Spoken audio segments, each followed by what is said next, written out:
Okay, we're going to get started. Good morning, everyone. We are going to convene the meeting. It's a special work session today, discussing the budget.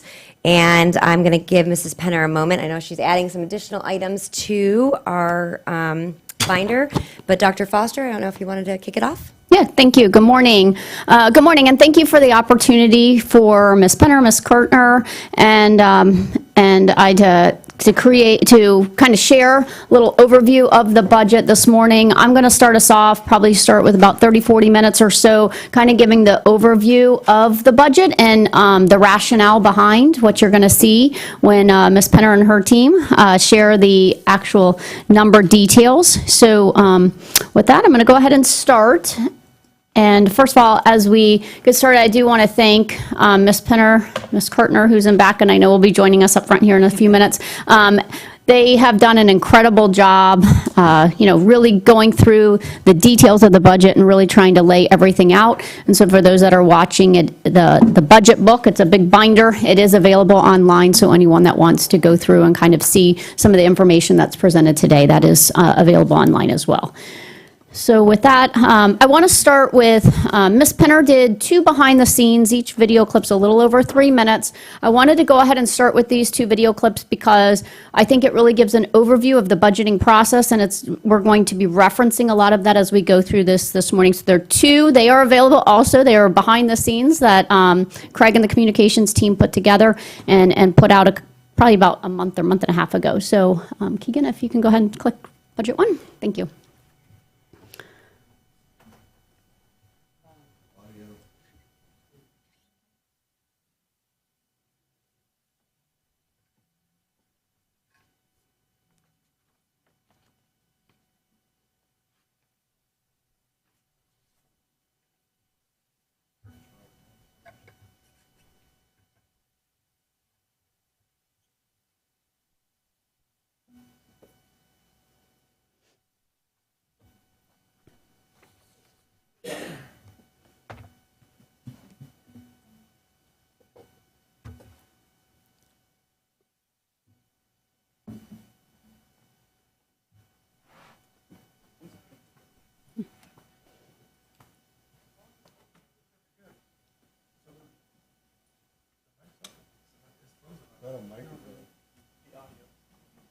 Try now because, yeah.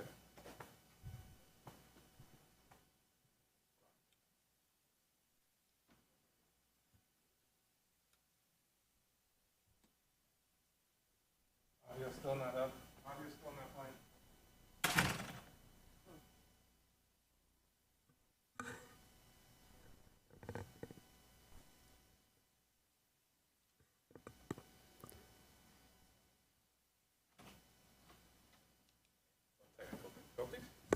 Little technical difficulty, okay. I'll give it a minute or so, and otherwise we'll go on if Okay. we're not able to get it.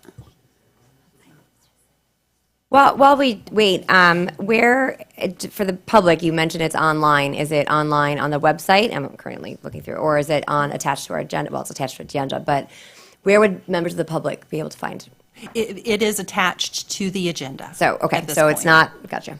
Right. The official budget book will come out in early August, and then the final in September.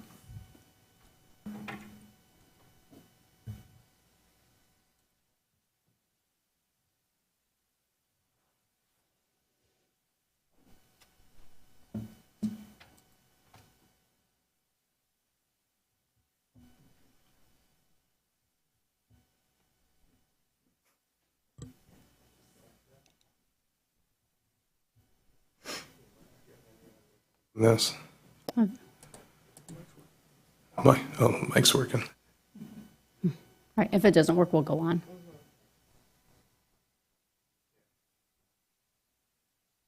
I'll press play one more time and see if it works, and then otherwise we'll go.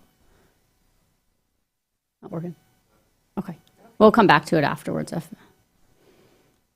you can go back. But it is a great video. Thank you, Communications Department. You guys did a great job. So we'll revisit it. And if we're able to at the end, maybe as they're transitioning or something, we can.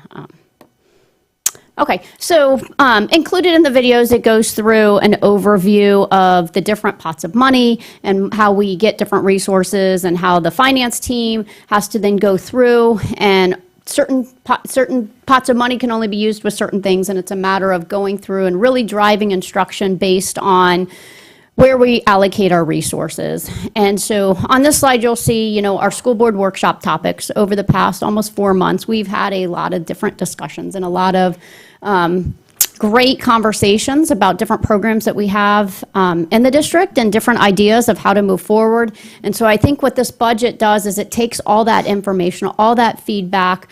I was able to go back, work with school and district administrators, instructional staff, classified staff, and really then decide what is going to make the biggest impact. How are we going to drive instruction? How are we going to increase student achievement based on this budget?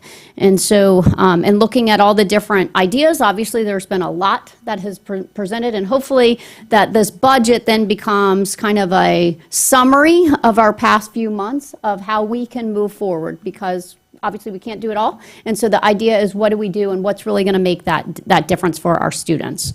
And looking at the budget, I kind of thought, we need to look at what are our priorities? What do we want out of our district? And what is going to drive our number one goal, which is student achievement? And there are 3 main areas that I look at that need to be in sync in order for our district to operate efficiently. So the employee experience, and I know I've shared this before, we want to have the best people. The best people are going to produce the best results. When we look at our budget and we look at how we are going to increase our bottom line, for us, increasing the bottom line is student achievement.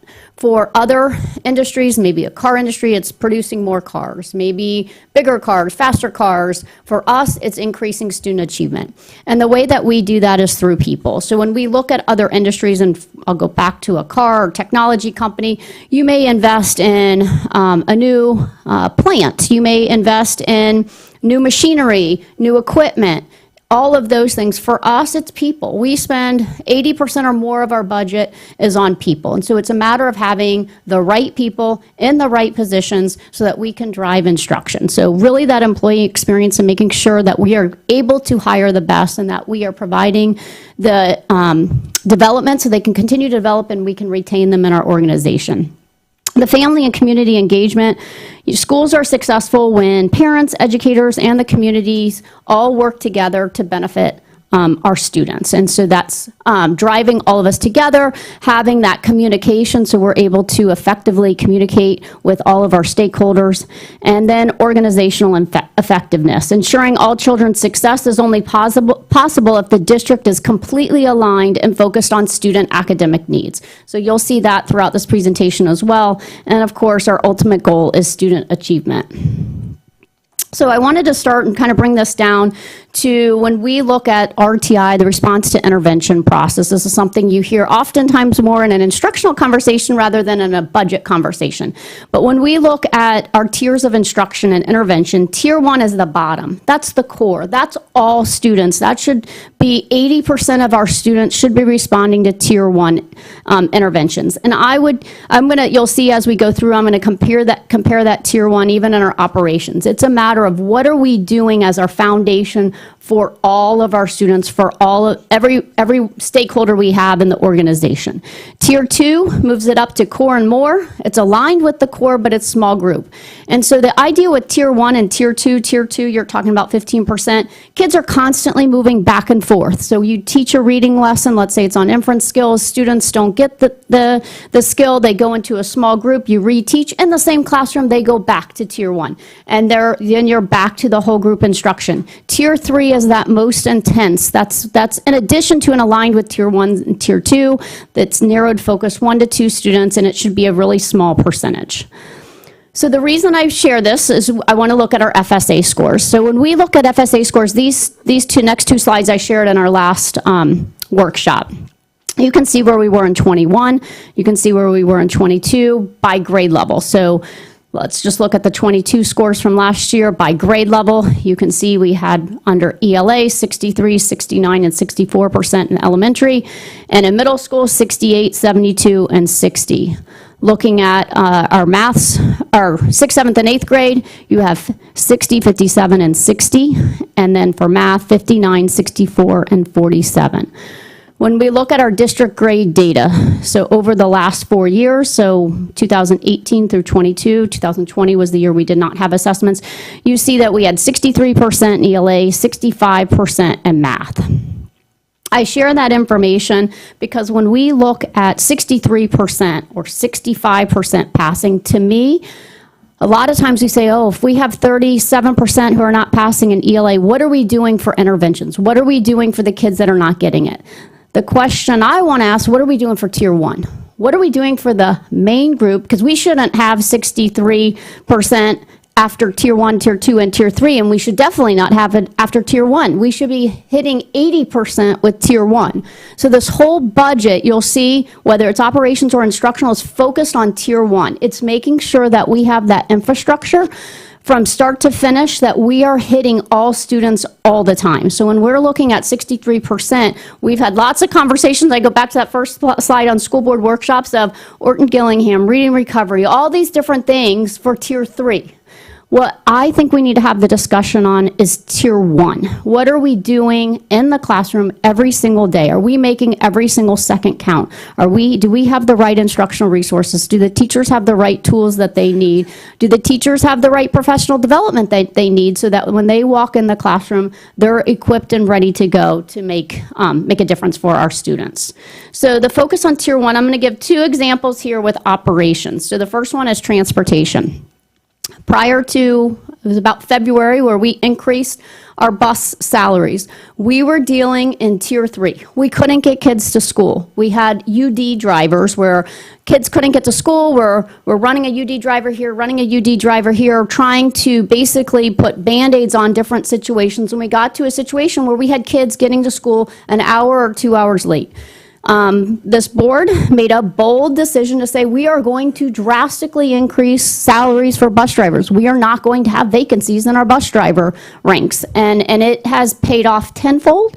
We are on track to start the year with 0 vacancies in transportation, which allows us not only to get kids to and from school, but to start to have more discussions when we look at Tier 1 to say, can students access other programs that they wouldn't otherwise be able to access? Are we able to provide transportation within 2 miles if that's what is needed to get students to and from school safely? So when we have that Tier 1, where we have the right bus drivers, the right structure to set up for success, we can make a huge difference. We don't have to worry about running other routes to kind of catch up when someone's out and try to Band-Aid things together. I have the sample example here on the side of technology. So last week, we had a power outage at Sarasota High. I believe there was a power pole that went down and we lost power at Sarasota High. Our infrastructure led us to not only lose power at Sarasota High, but to lose internet connectivity at 2 of our hubs, we lost internet and phone lines at a good maybe third of our schools throughout the district. And so to me, that goes back to our Tier 1 structure. Are we set up for success? If one thing goes down, all of a sudden our baseline also went down. It's kind of like the Southwest. I know Joe Benswinger and I both have had this conversation about Southwest Airlines over the winter break. When one thing went down, their Tier 1 structure went down. And I think this budget you'll see is putting those pieces together.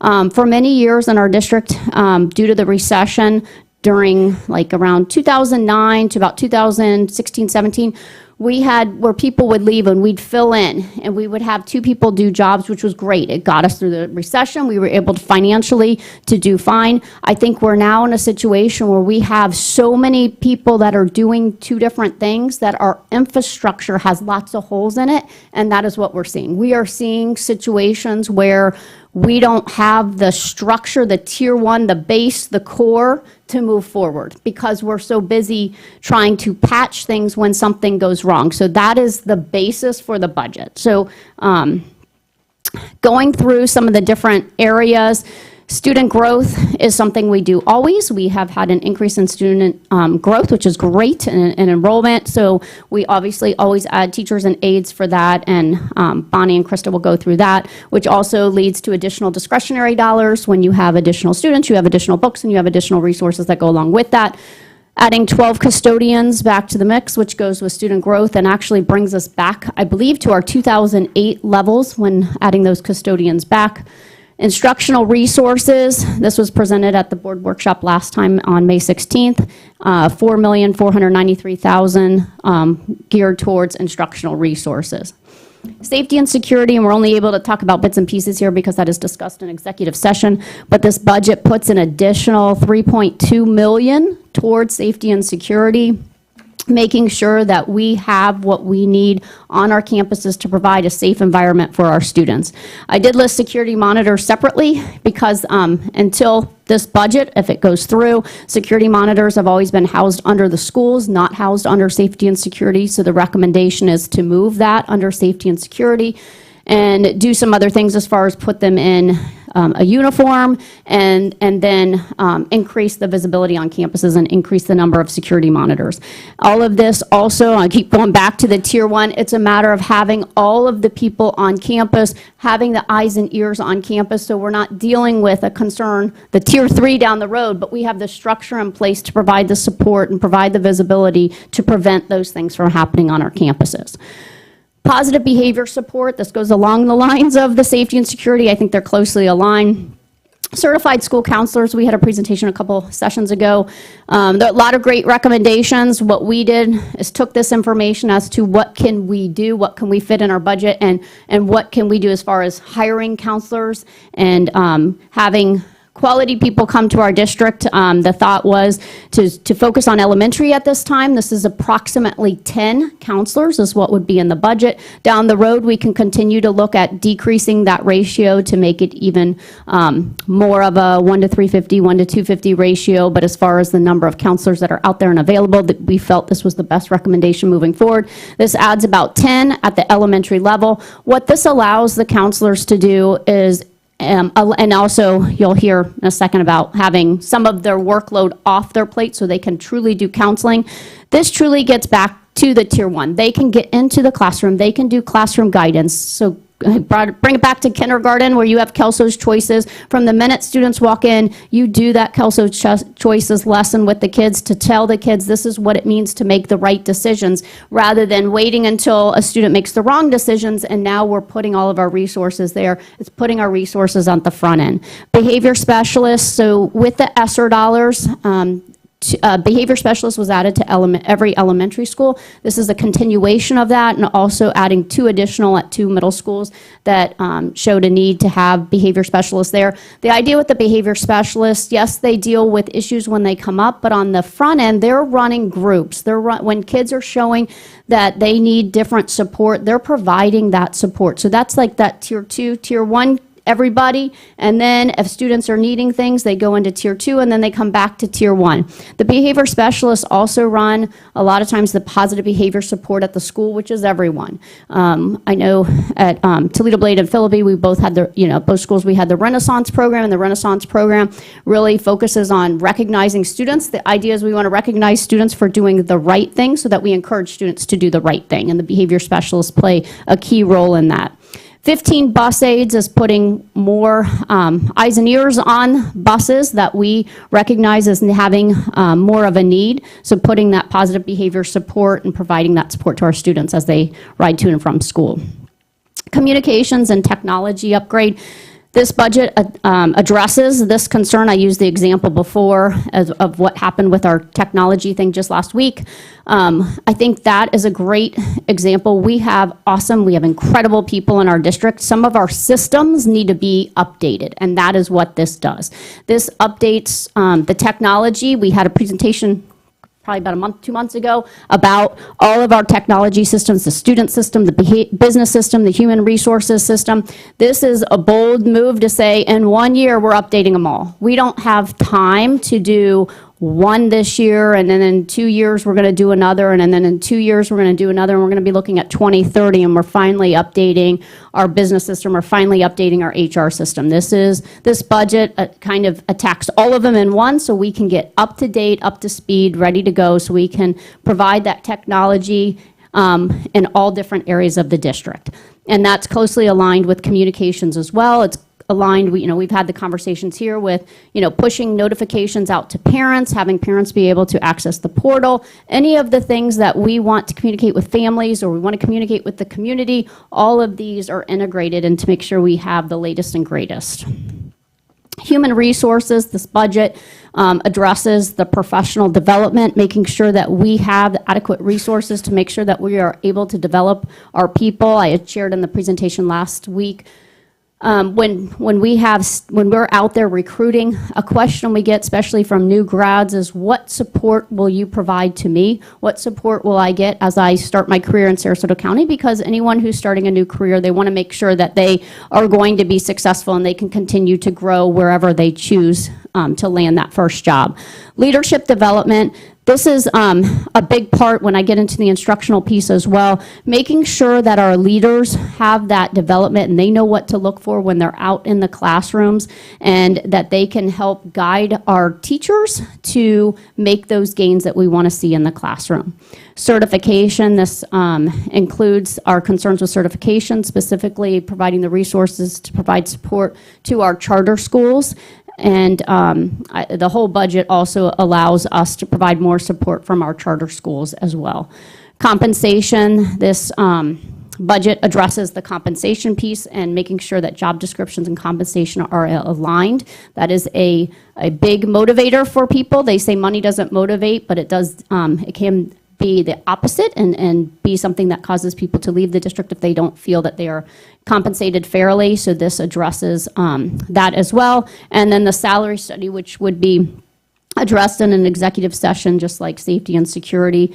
This budget does keep that in mind as we move forward with the hopes of implementing that salary study.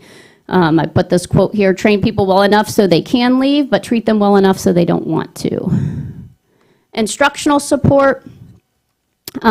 This is putting an additional $3.5 million for kindergarten through third grade.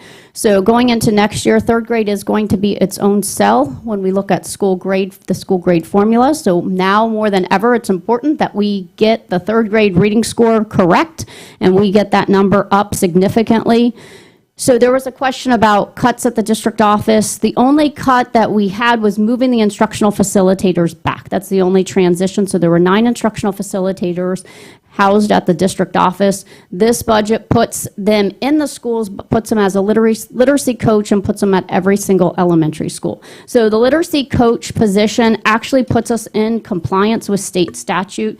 We are required to have this position. We don't currently have this position in our district. This goes back to something that we had back in the day. And so the thought is using these dollars, this would be using ESSER dollars at this time, but having the literacy coach in place. So when I go back to the tier 1 and we talk about how are we going to increase student achievement, this literacy coach is key to that. This literacy coach is the person that's walking in, working with the teachers, and lets them know what does good instruction look like during, when we talk about the 90-minute reading block, what does it look like? And that they're walking in the classroom and making sure that that reading block is designed for what it's supposed to be designed to do. And we need to be counting how many minutes is a child actually reading during the 90 minutes. Not how many minutes are they being read to, but how many minutes is the child reading? How many words is the child reading during that 90-minute reading block? That is the whole group instruction. That is the tier 1. This literacy coach is that person that drives that person that makes sure in our schools that this thing, that this philosophy and program is happening in every single classroom. And the literacy coach will be connected with someone back at the district office, checking in every month to say, this is what you're looking for. The pick-up position that we've had based on ESSER dollars per school, I've transitioned that basically to a data coach. This is the person that would be taking that piece off of our certified school counselors so that this person is driving the 504 meetings, the SWIST meetings, looking at the data. So when we see and fast PM1 that a certain percentage of kids are passing the test and we want to get to 80% passing the test, this is the person that is looking at that data and helping the school administration make decisions based on it. You should look at this. This is a concern. This is where we need to move forward with our students. This is what I'm seeing in all the third grade classrooms. That is that data coach who also will be connected back to the school district with a week or monthly meeting. So these are things, literacy coach, data coach, these are things we had back in the day prior to the recession. It's getting us back to that core structure so that we are set up and have that core to set up for success. Pre-kindergarten, we've had a lot of discussions here. Pre-kindergarten is in the budget, and so that is obviously a tier 1 intervention, providing that framework from the start for our students. Student success, this is I put it under pillars. We have the instructional, operational, district support, having someone at each 2 elementary, middle, and high. Did discuss a little bit of that last week. That provides the framework so that the people overseeing those different school sites can really dive into the data, work with the administrators at those schools, and really set up the schools for success with our students. This one, top-notch tier 1 instruction requires, and this is kind of an overview, it requires that the district support for key instructional positions, and I've talked about the data coach, literacy coach, certified school counselors, and behavior specialists. All of these people at the school site would be working with the district office, making sure that we have a clear system to make sure that we are set up for success. So when I go back and I use the power outage, internet outage, this is the same. It's easier to see when the lights go out, that you see lights go out throughout the district. This, we're having, I believe that same concern on the instructional side. We don't have all the system, all the lines connected, parallel lines running, making sure that if one line goes out, that we still have power in every building, so to speak. When I say power, I mean instructional power, that we have those systems in place that we are able to support everyone, and I believe this system will do that. Professional learning and leadership development are 2 that I've talked about. Professional learning, when we are in those classrooms, you have those coaches and they say, I'm noticing that some of our teachers are having, a hard time with I'll just use the reading block, how to design the reading block, what that whole group part needs to look like in the beginning. That goes to the professional learning team, and then that professional learning team provides that professional learning support so that we have the structure in place. When you notice there's a concern, you address the concern, and you have the system in place to then immediately put that professional learning in place. Leadership development, this part is key. It's important that our administrators have that proper training, that they know what to look for when they're walking in the classroom. So we're working with our teachers. We have the coaches. We're saying this is what you're supposed to offer in the classroom. When that principal or assistant principal walks in that classroom, they need to know what to look for, and we need to make sure that we are checking those things and we are providing the support, and that involves making sure our principals are trained in that as well, that all of these systems work together. And the school-based support is having, if we're in regions of 11 to 12 schools, the support that we can provide with those executive directors being in the schools, sitting down with the principals. I would hold those executive directors accountable to say, you have 10,000 students. I want to see every quarter, just like I say to a principal, I want to see your 800 kids. How did they perform PM1, PM2, PM3? The executive directors are the same. They are their students. They have 10,000 students. How are your kids performing? How did your kids perform on PM1? Okay, if you had this percentage pass, what are you doing differently with your schools? What are you doing differently, or holding your principals accountable? So just like a principal would say, I notice a concern in 3rd grade, or I notice a concern in these 2 classrooms, that executive director needs to be able to do that same thing. I notice a concern in school A, I need to get in. I want to be able to say to the ED at any time, how many vacancies do you have in your 10 schools? Where are your vacancies? How are you addressing that? This budget as a whole, I believe will drastically increase student achievement. I think we can make significant changes overnight. These are our percentages last year, 63, 65, 63%. As I said, Tier 1 technically should be teaching 80%. It's a matter of getting back to the basics, having that core structure, putting those things in place. And I'll skip down to the bottom one. This whole thing leads to focused accountability in all departments, so across the board that you're holding everyone accountable and you have the structure to make sure that we're able to do that.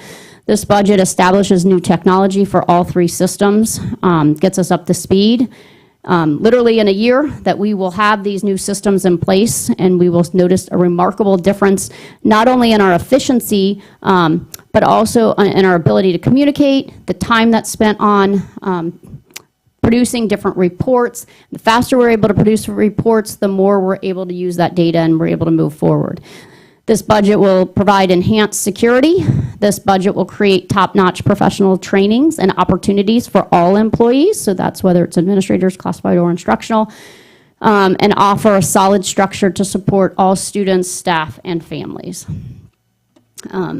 Just put this quote, "A good system shortens the road to the goal." So if our goal is increased student achievement, the way we're going to get there is to have that system and structure in place that leads us to that goal. And I really believe that what we are presenting here today really outlines that and puts us on that path to get us to where we want, which is high increased student achievement.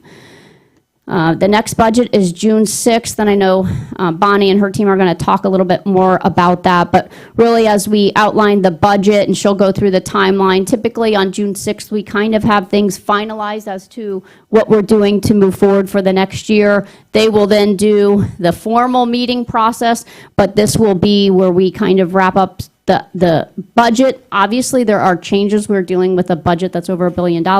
When we have more students or fewer students, we're constantly making changes based on enrollment changes. We have formulas that drive positions at different schools, and all of that would continue to be in process. But this allows us to get people hired in place as we go into the 4th of July break, so that when August 3rd comes around, we have everyone in position ready to go, so that when students come back on August 10th, that we are set up for success. So with that, I can take questions, or we can turn it over to Bonnie and her team to go through the specifics of the budget, whatever you feel is best. Thanks.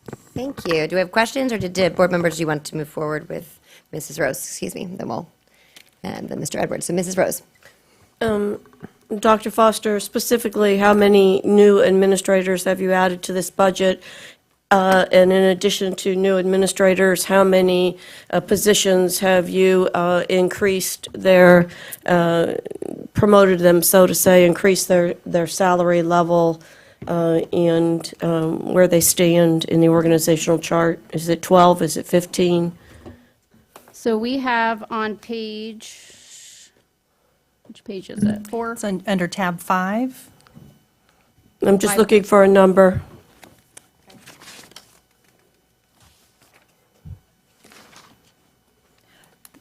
Would you like Do you me know to? how many? Yeah, go ahead, Bonnie. So the requests, the department requests include 8 new positions. 8 new administrative positions? No, I'm sorry, no, 8 new district positions. We have 4 administrative. Well, you say you have 4 And administrators? so that's, again, those are the department, we've got it separated a little bit differently. Right, well, I guess what I'm looking for is Dr. Foster's put this organizational chart together.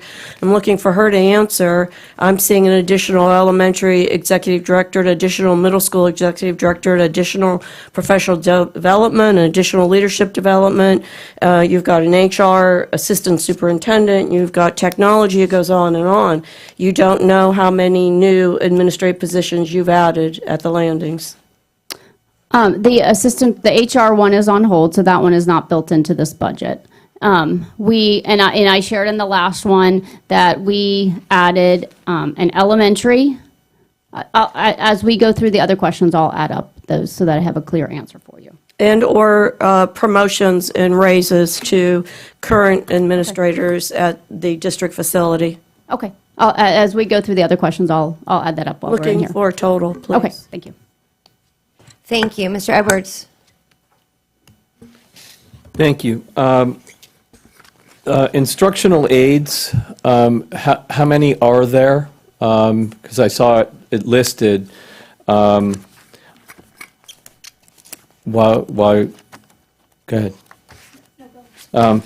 I would like to see how many that is. And then I'd like to see the detail behind safety and security. I think it was 3.3 million. I know it's not, a public document, but I would like to see that detail. How many pre-K classrooms are we having? What are we investing in and committing to in pre-K? And then your Tier 3 investment sounds admirable. And then you listed what our numbers were for 2022. I'd like to know what the goal number is for the end of this instructional period so that we have a barometer of return on investment. Meaning the increase in student achievement? Okay, and I would say that we should definitely be able to increase all a minimum of 5% in this year. Obviously, a stretch goal would be to get us over 70% in year one, and then continue to move us forward from there. As far as aides, okay, you have that number. If you look on page 2-7, it is a summary of all district positions. And aides is the number 2 position, which so far, for 2024, there are allocations of 979. So again, tab 2, page 7 of tab 2. And as Dr. Foster mentioned, just so you know, we are still in a building year. Our ESE department is going through IEPs and noting when there are students that have significant needs or classrooms that have more significant needs than maybe we had last year. And there are continue to be aides recommended for additions. So this is at a point in time. There may be findings that they can reduce due to students hopefully becoming more successful, but oftentimes, leaving the school system, or you can have additions as new students come in, especially from an ESE perspective. So again, on page 2, the column third from the right is the 2024 allocated positions. The second row are the aides, which is 979.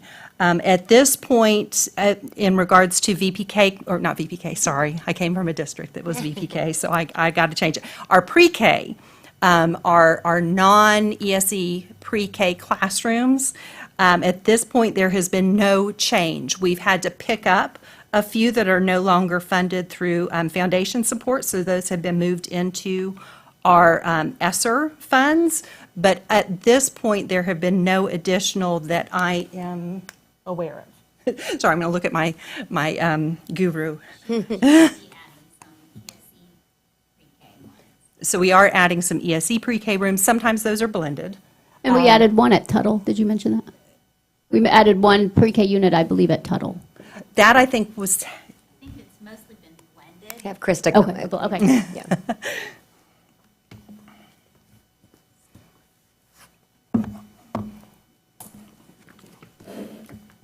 Can I just, when you say 979, that's head count? Those are allocated positions, yes, head count. Okay.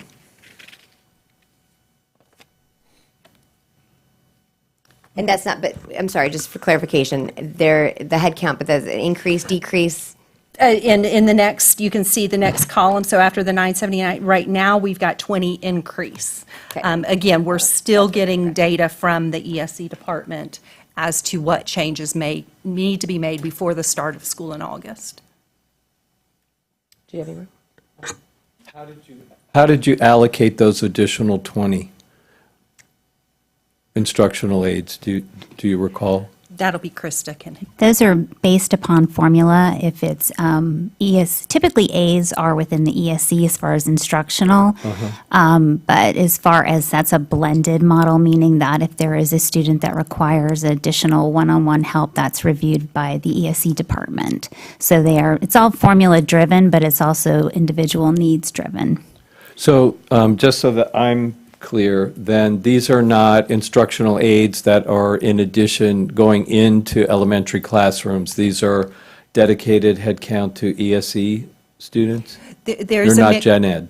There's a mixture, so if you look at page 3-7, that's where the allocations, the formulas come in. So we have a group that comes based on, am I not? It's hard to hear. Sorry, there's a group that comes based on, again, it's a formulaic count, so that comes through formulas based on the number of students at each school. However, the ESE allocations are not based on formula, however, based on individual needs.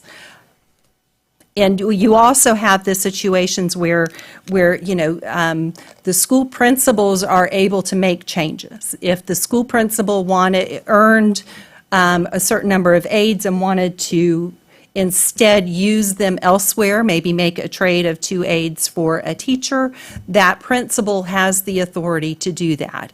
And so sometimes what you're seeing when you're comparing last year to this year are some changes in the philosophy or the needs based on what that principal has determined for their particular school.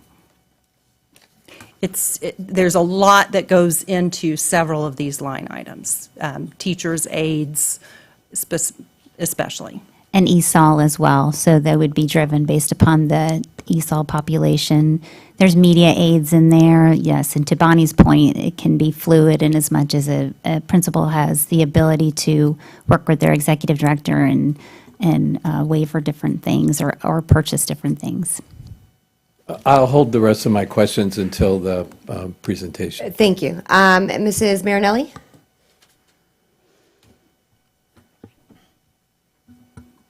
Thank you.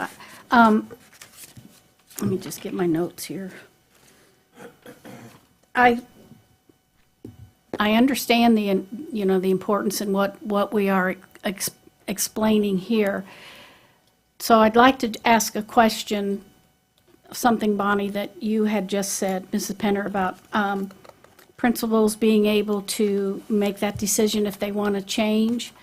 So, Dr. Foster, would a principal be able to change a counselor position or a data coach position or a literacy position to change it to something else? Or are those what we used to call category A that you did not mess around with? We've always had key positions that were not positions that principals were able to change, and those would fit into Those that. three, Yeah. okay. Because I think, and I just want to say this, because I know there'll be much more discussion when we get into the actual budget. For me, I can see everything, and I can certainly relate how you've done all of this to the tiers. But here's my question, and I don't expect you to answer it now. At the district level, do we have the right people in place to make these changes with all this money? I'm not asking for an answer, but that is something that we have to think about. Because if we don't have the right people in place and we keep adding millions of dollars, we're not going to have any different outcome. So for me, that has to be thought out of making sure we have the right people in place to make these changes. Thank you. So if I can, a couple things. I'll address your question and then Ms. Rose's question from before. So just to give an overview, we have 4 positions that are deleted or are on hold in this budget. So there was a position, any given child, which was an F-level position. That position has been cut from the budget. There was a position, professional learning supervisor. That was an E-level position that was cut from this budget. And then we had a grant-funded director of leadership development position. That grant has run out, and so we did not pick up that grant in that capacity as a director position. The HR position, wherever it lands with this, is on hold in this current budget presentation. The additions we are recommending, and a lot of these, as I said, come from our discussion based on presentations over the last few months. We recommended adding a public policy specialist. It's a J level. It's actually the lowest level administrative position, but to be someone to coordinate our public policy. A farm manager, and the farm manager is a G level. That also came out of discussion here during our board workshops, and then the 4 positions that I shared: elementary, middle, leadership development, professional development.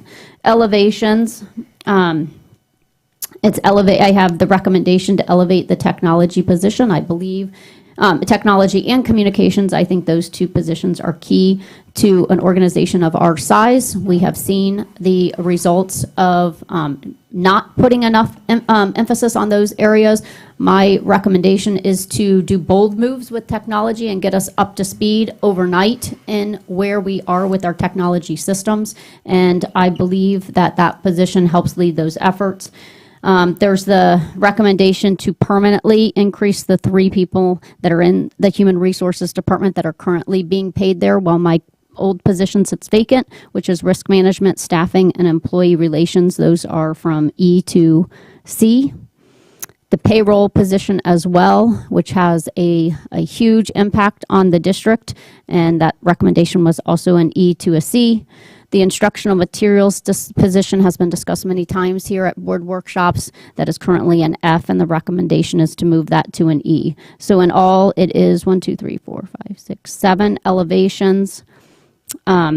It's adding 6 positions, but deleting 3 with 1 on hold. And there is a proposal for a director of student services that is totally grant funded. That is not part of this budget. It is a grant funded position using mental health allocation. So, Wait, hold on, because I've got a couple follow-ups too, so.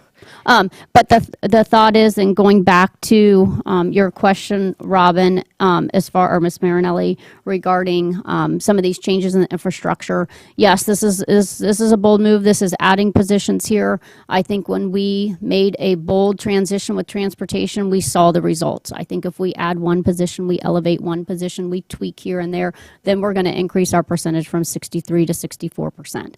If we want bold changes, the structure. And, you know, I said this in my presentation, I'll say it again. I think we have great people, we have bad systems.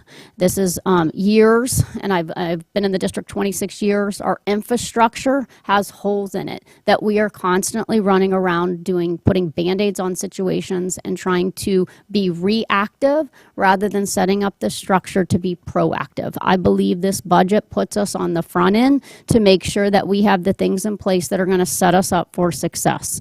If there are concerns with staff, I think this budget allows us to see that. This is when you have that tier 1 support and you have it across the board, and I'll just use in a classroom setting.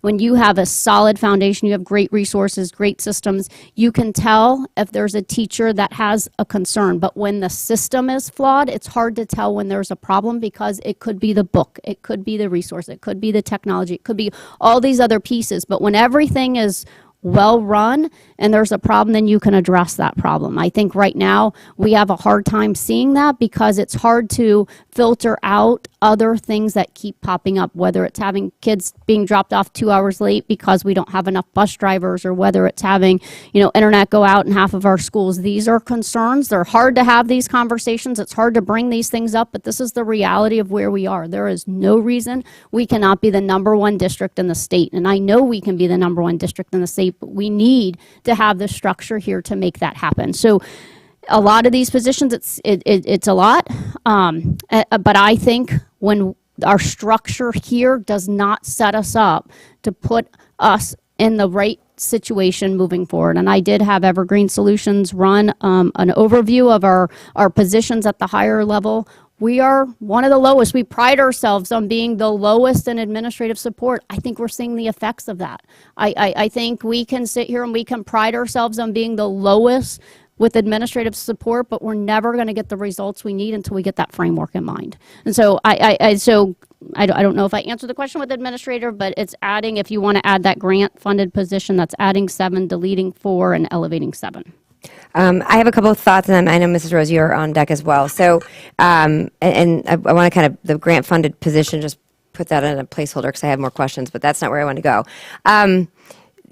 What I've said to you, and I think that I had heard some other board members mention this as well, and to me, where we stand is a lot of these are important dynamics, but it comes down to where does this budget take us? and especially when we look at the FSA, I mean, you showed 22.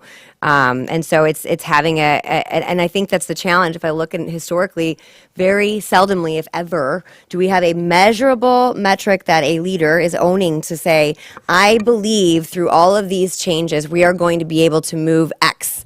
So similar to what Tom had said, I'd like to know what this budget proposed will achieve, because that at the end of the day, and I think it has to be the case, because then you go down to, and I agree with the systems component. I think we have great people, but there are systems or lack thereof systems in place, and there's a lack of accountability. And I don't mean it's a bad word. I'm saying the systems are in place to identify what who's successfully moving something here and who's not over and elsewhere. So when we talk about adding all these various positions, what I seek to look at is what accountability measures are being put in place to ensure that that person or this position will in fact play a role to achieve that final outcome.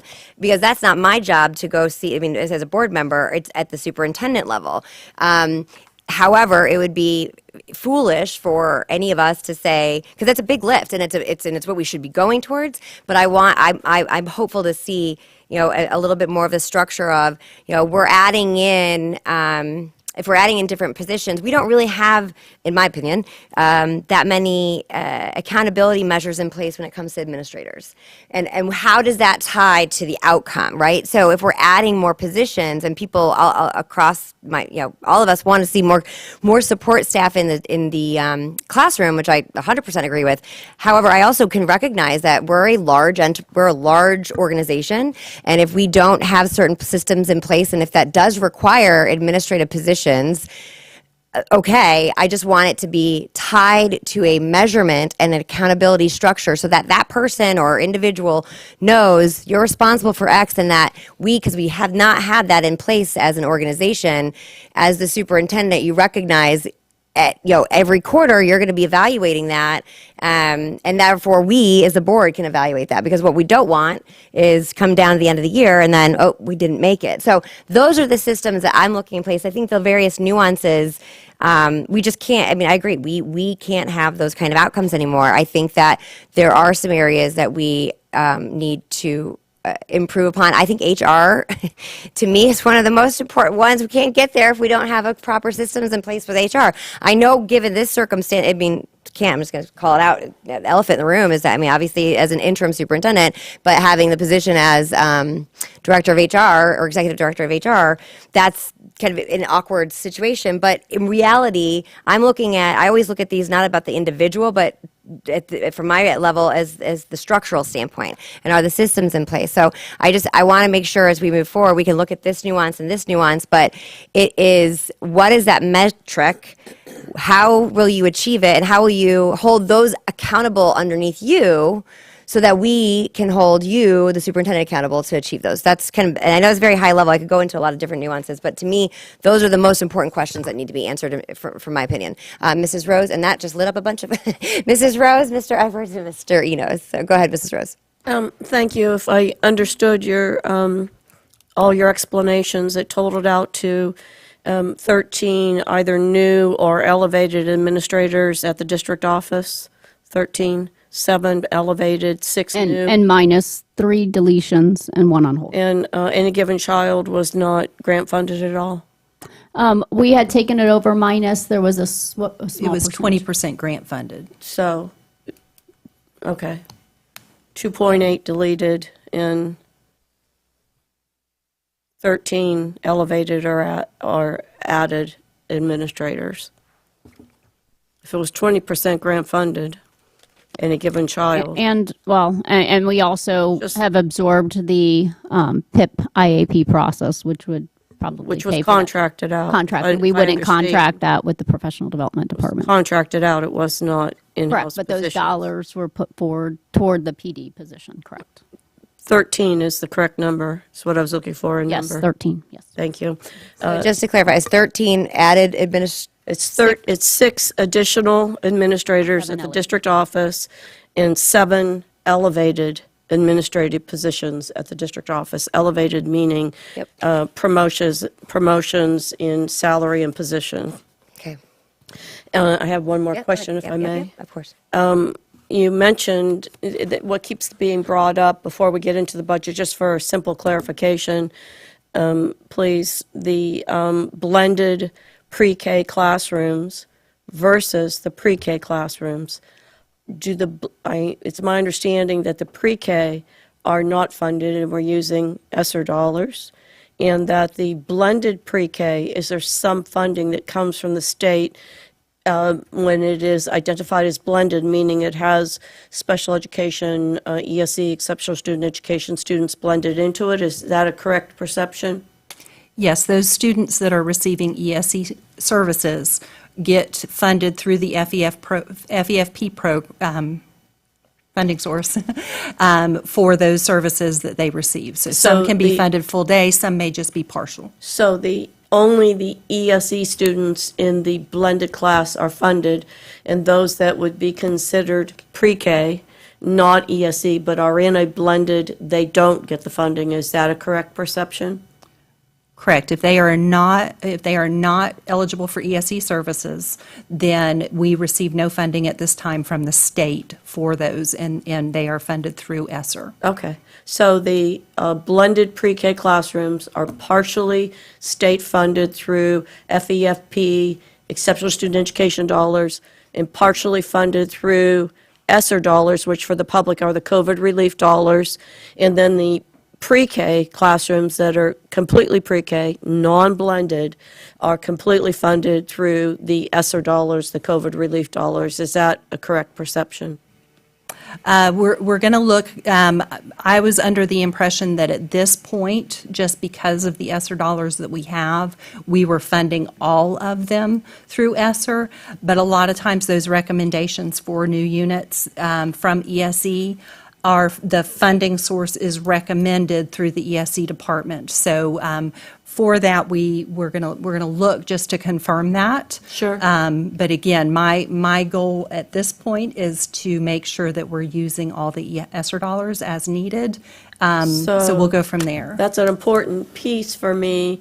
If I hear you correctly, I hear you saying that we wouldn't be using the ESE funds that we could generate under the FEFP, that we would be using ESSER dollars instead?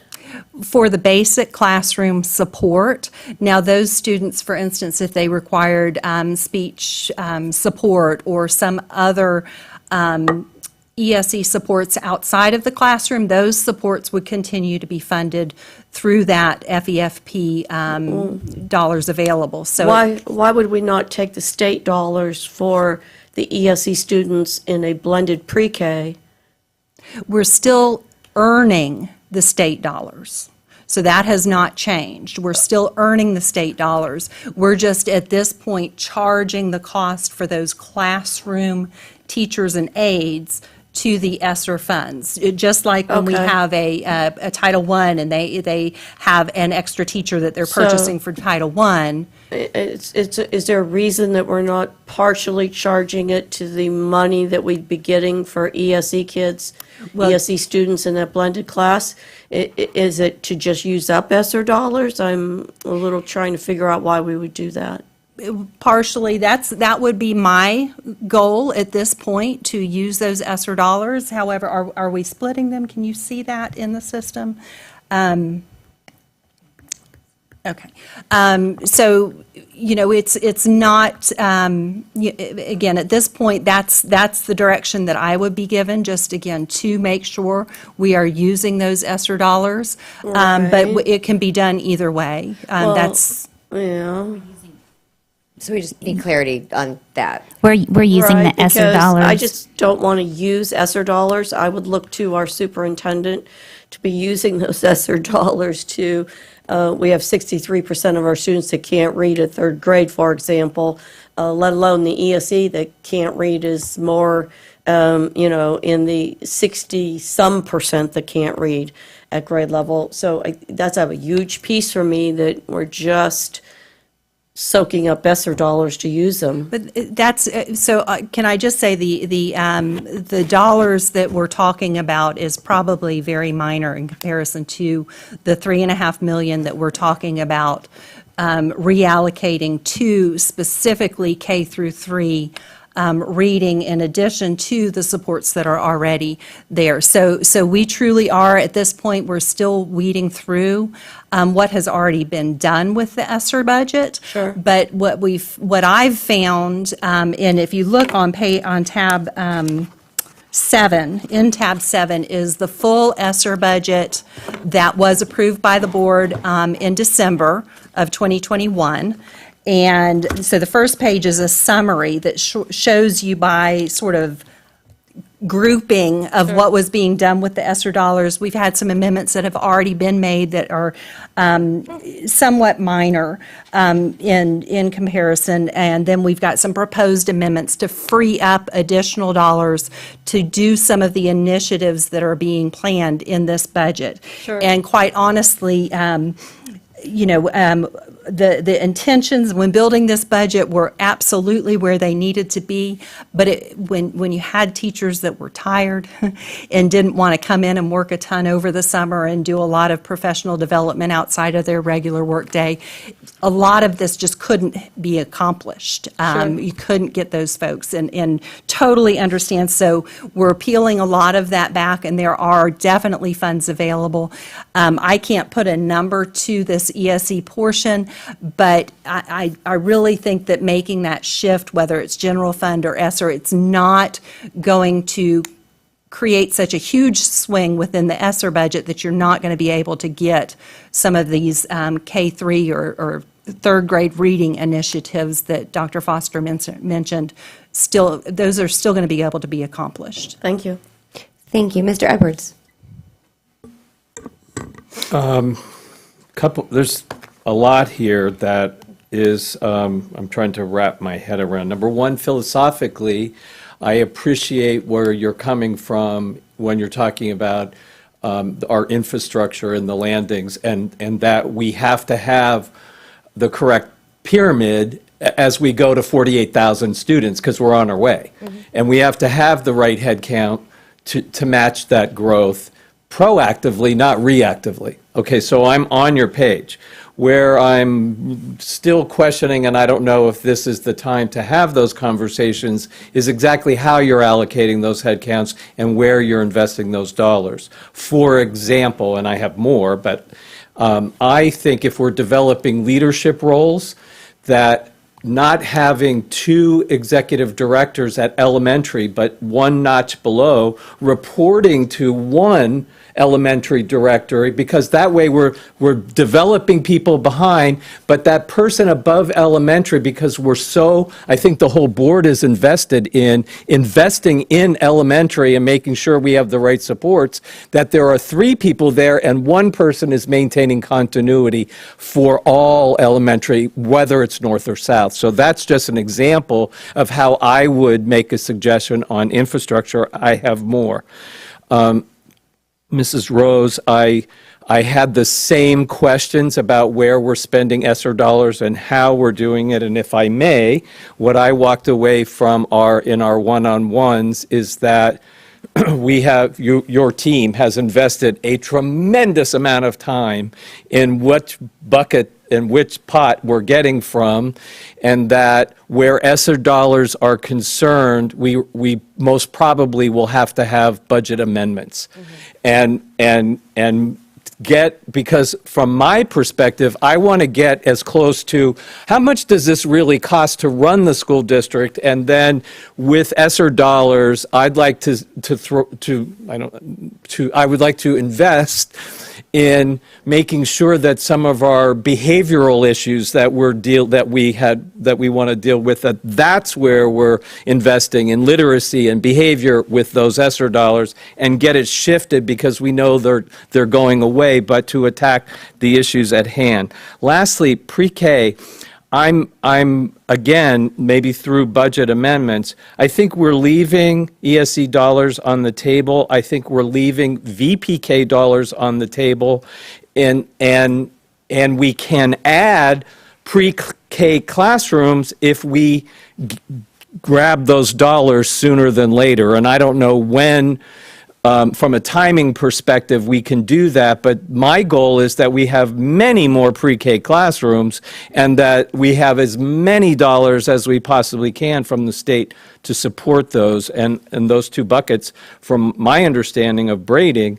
is that there are VPK dollars that we can put into those classrooms, and there are ESE dollars that can be put into those classrooms as we open more.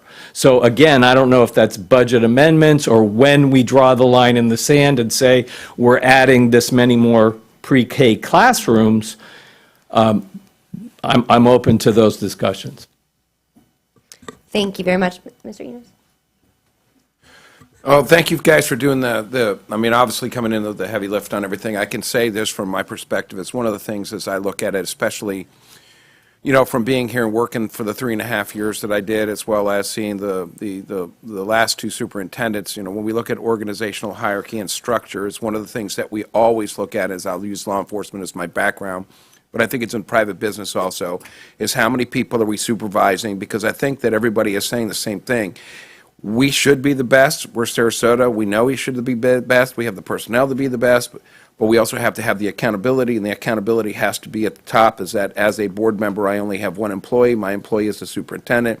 The superintendent then needs to make sure that that accountability goes all the way down to which, you know, I'm here from, you know, Ms. Marinelli talk about, can those people or those positions be taken away, or they're discretionary, which if we're putting all of this, and we all know it's a K through 3, and we're all talking about it to be able to change the needle, then we need to make sure that whatever that we do, when we look at the hierarchy, if we're still statutorily, I heard there was positions we need to have. And then I also understand that we're just getting back to 2008 levels on a lot of other things. And then we wonder why we have the growth. And we know, I use an example, and I brought it up with Mr. Cantis, with him leaving. I know that Miss Rose was in charge of middle schools, and if you just look at the sheer amount of schools, and you look at continuity of leadership, let alone developing leadership, is such a monumental task for accountability, because unless you're working directly with them or have an opportunity to work with them, it's really hard. Then if you throw the elementary piece at that many, and this is where our focus is, again, as Mr. Edwards says, whatever we have to do, we have to be able to make it so that those people are getting the support where we're putting our funding, as well as you throw pre-K. I'm an advocate, and I've said it, I think every single elementary school should have VPK over the summer, to be able to give every single parent for that child going into kindergarten, which is funded from the state, which then we don't have a space issue, which then increases our total level of opportunity for the most people we can serve, and it's getting funded. I just think that those are things that, those are when we really start looking into the weeds. But I know that we are going to, and I've heard a lot about the additional positions, is that, you know, as far as I'm aware of, there hasn't been an efficiency or organizational efficiency structure since maybe 3 superintendents or plus before. And I think that we're at the place where we can't afford to operate at those levels, especially with our kids and our parents. And I've heard Ms. Ziegler say, you know, every day that this student isn't learning or reading is one day out of their life that we're putting them a little bit further behind, which is 100% the case, because we should be reading here. I'm sorry, we should be easily in the 80s. I know it's going to be a big push to get us there, but I know that we have to have the structure. So that's, again, is when I look at this, you know, that continuity of leadership, developing leaders, being able to hold people accountable. I think in all of this, it's huge, because if you have a process, procedure, and policy, and it's not being followed, then, I mean, I hate to say, then why have it? But there has to be accountability that starts at the top, that goes to the bottom, to be able to truly, because we have unbelievably talented teachers here. And we need to use them to our very, very best ability, just like with the transportation issue and these other things that we've already, as a board, have already started to demonstrate that, you know, we're going to put us to where we need to be, which is in Sarasota. We should always lead. We should never follow. Agree a lot. Dr. Foster, do you?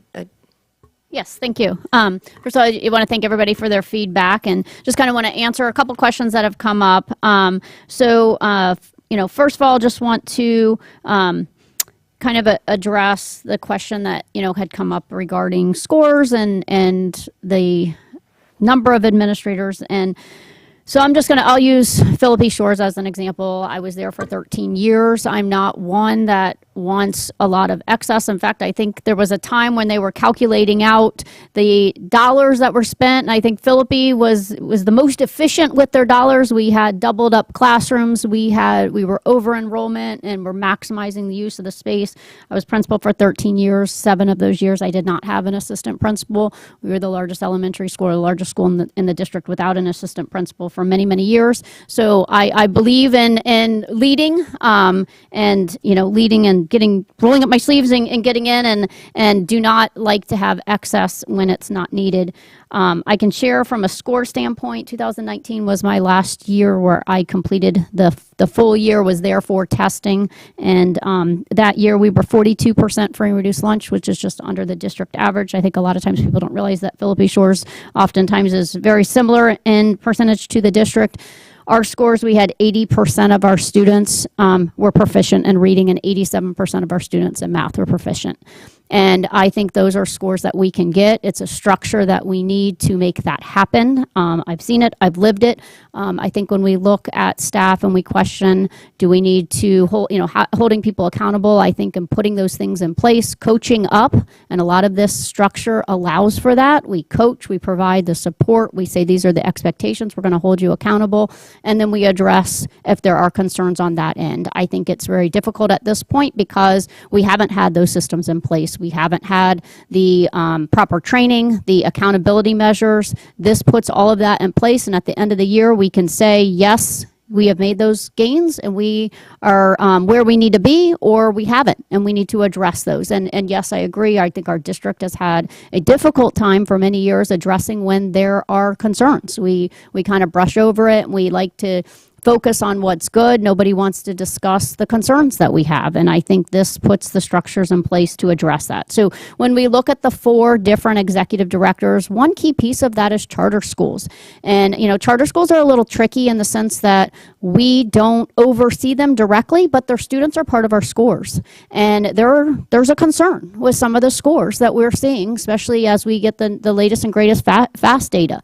Having those executive directors be able to have the capacity to meet with those principals and also have those meetings, something that's not happening currently because there's not the structure. If I use Steve Cantise's position in overseeing middle schools and high schools, every day it is a matter of going from school to school to school, putting out fires, dealing with concerns, talking with parents that have concerns, rather than being able to really dive in and really drive that instruction. I like the recommendation with the elementary. The concern that I have with that particular thing with 2 people leading to an ED is I think if we're really talking about accountability, the person overseeing has to be a person that is higher in level to the person they're overseeing. So it's not just a, hey, have you thought about doing this? But this is what I'm seeing. These scores are not okay. That we should have a higher percentage, and I'm not sure that someone that's at equal level to someone is able to make those recommendations, which is why I made the recommendation to go to that structure of the 4 EDs, which is in alignment with, as I said, many other districts. The ESSER dollars, I know there have been a lot of discussions with ESSER dollars, and I know Bonnie and her team have done an incredible job. I think we kind of look at what we want as a district, and Bonnie's using dollars. We don't want to leave any dollars on the table. So come September 24th, 2024, when those dollars are done, we want to make sure we have spent every single penny that we can that relates to ESSER. But I think with any program, and this would be any year, not just in ESSER, we look at everything. Nothing's off the table at the end of the year. You look at everything and you say, did this move the needle? And if it didn't move the needle, then we're going to do something different. And if something was funded by ESSER and it made the difference, then we're going to keep it. And I think that's the thing that we have to go into, whether ESSER's in the picture or not. But every year, I think oftentimes as a district, we never cut things, we add things. And I know that's the concern with administration. I do believe that these are big moves. I understand that. But I think when we look at transportation, when we sat down in February and we said, we have a big concern with transportation. We talked about different salaries that were different rates that were being offered in the state. We didn't say, we didn't go from $17.67 to $18 or to $19 or even to $21 that would have put us at the highest. We said, we're going big. We're going to go all the way to the top. We're going to be number 1. And we went to 25 and we have every single bus driver position filled. And so this budget, I believe, yes, it's bold. but I think it will lead to bold results. And so I know it's, it's tough, and obviously I respectfully will accept anything that the board feels moving forward, but I really believe that this is the structure that puts us in position to be number one. It puts the framework there. It provides the accountability to then make those significant gains in student achievement, which is what we all want. Thank you. Mrs. Rose? Thank you. I'm just it's my last question for pre-K, and I'm just looking for a yes or no answer, and no explanation needed. The pre-K program specialists that were housed here at the district office, I don't know if there was 12 or how many there were, 20, I'm not sure.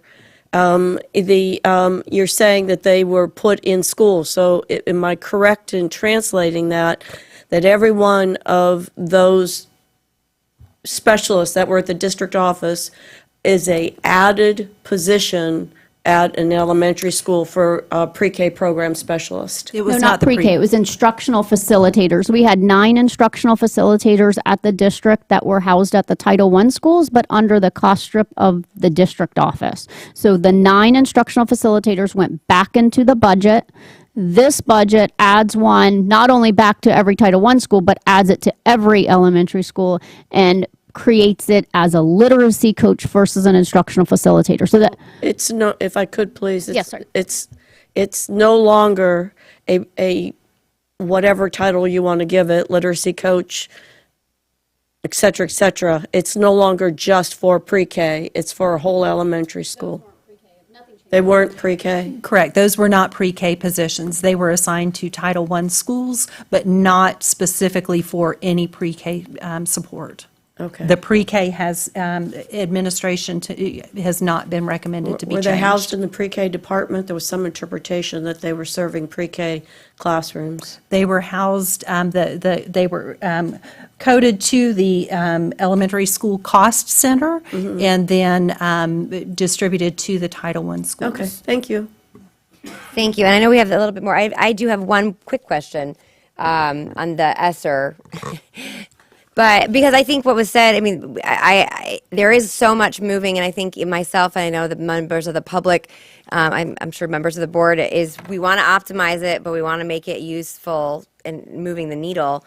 But we also want to know that we're not stuck in a situation where we weren't having a foresight on the off-ramp, so non-recurring expenditures. So if I'm correct, that's why over the course of 3 years, it has been moved. Dollars have been moved from one fund to the other, saying we're going to fund this through general fund, or we're going to fund this through ESSER to assist in the off-ramp. So, I mean, I guess my point is that we have as many places we can use ESSER for non-recurring expenses is ideal, because we won't end up next year paying for positions where we then have to absorb into the general fund. Is that an accurate statement? That is certainly the goal. Unfortunately, we find we're a service agency. Correct. So it's the needs generally are for personnel, but but yes. So for instance, the instructional resources that were presented a board meeting or so ago, the goal was to put those in the ESSER grant because they are easier to cull if need be as we move out. So we are trying to make those. It's going to be hard when when the ESSER funds go away, and there's going to be a lot of discussion. And again, Dr. Foster, I think, has said several times, it needs to be something where we look through the lens of accountability and determine where we have needs, regardless of the funding source. Thank you. And I guess that's kind of where I was going. I think that yes, bold moves need to be made in order. I think this district has everything it possibly could to achieve well beyond what we're seeing right now. No excuses, and I think the people inside our district are very capable too. I think that, there are systems that are just broken where people are literally born so thin, we're constantly reacting. Even just look at our board workshops. I use that as a response that we need to laser in and be very narrowly focused on some key things and have goals that we can look back at and say, we are going to move it and this is what we're going to fund it. And that's where, I mean, I know we've had that conversation. To me, that's my biggest concern. And then if we have, we're talking about ESSER over and over again, there will be recurring dollars, but as long as you have systems in place that you're able to go back at the end of the year, here's my biggest thing, because these are great ideas, but how do you execute upon them from the accountability standpoint? Because at the end of the year, when we talk even just ESSER, going to those and saying, okay, we funded this year, we don't have the money anymore, but it's a position. How did this impact the end goal? That, in the simplest form, those are those things that my expectation would be that the management has that in place. I think that's more granular than we're focusing on, but those are the things that I don't know that has happened.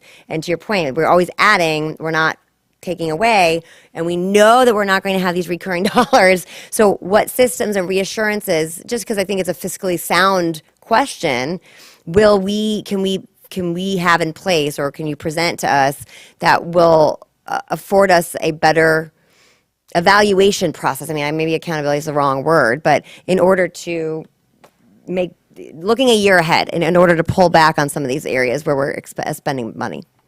And actually, I think accountability is the right word. I would call this the year of accountability, that this is a year to look at every single thing that we have in our district, and we would streamline. I think at this point, every district in the state, every district in the country, because of ESSER dollars, has the luxury to put programs in place to say, we're going to try this and see how this impacts student achievement. We're going to do this and see how this impacts student achievement. We're talking, I think, about just under $50 million in ESSER dollars. Is that approximately right? About $50 million that is still built into this budget with ESSER? 68, or is that passed? So I don't have that number in front of me, but we have much more than half that continues to remain for the next year. So we have a significant amount that we're using to do lots of different things. And then at the end of the year, or as we go throughout the year, we have systems in place to say, what is the impact of pre-K? What's the impact of the data coach? What's the impact of the literacy coach? Some things that aren't funded, maybe by ESSER, to say, we've talked about reading recovery here and what that ends up looking like. I continue to have conversations with our elementary specialists on that structure as well. But we look at all of these things. You look at the Summer Learning Academy and you say, okay, what impact is that having? Even ESY, we've done 6 weeks. Is 6 weeks the right amount? Is 4 weeks better? What's the attendance at that program? What is that program producing? That we look at everything. I think this would be the year of accountability. Every district's going to be sitting here next year at this time. It's going to be a very different picture next year because we will not have ESSER dollars. We're going to be finalizing those ESSER dollars and making sure we have those spent through September of 2024, but we're not going to have the same budget next year as we have this year. I think this budget utilizes that. We're able to put these things in place in our schools, and then we sit back and we look at the data to say this produced results. This made an impact. The data coach made the impact. The literacy coach made an impact. We need to make sure we keep it at all costs. And then other things that maybe we have in the schools, we say this position isn't having the impact that we want it to have, whether it was funded by ESSER or not. Okay, thank you. Mrs. Marinelli and then Mr. Edwards. Yeah, just to follow up on the accountability piece also, because we talked about, and we had a presentation about behavior. So if we're going to have the behavior specialists and we're going to have the 10 added counselors, then that is certainly an area that accountability can be built in, because I would think with those we would have less SESR reports. We certainly wouldn't have 5, 6, and 7-year-olds having the SESR reports that were sexual in nature and the behavior. So those are going to be some things that I think we're all going to have to look at with that accountability pieces, aside from academics, because if you don't have the behaviors under control, students are not going to learn. So that's a big picture of accountability from, the superintendent is, you're accountable to us, and then everybody else is accountable to you. Mm-hmm. So it's going to fall on you or whoever that is in that superintendent's position, and everybody's got to be in line with that accountability piece, because if it doesn't work, I mean, I know, I was here for 35 years. You're absolutely right. We very rarely take things away unless it's a budget cut.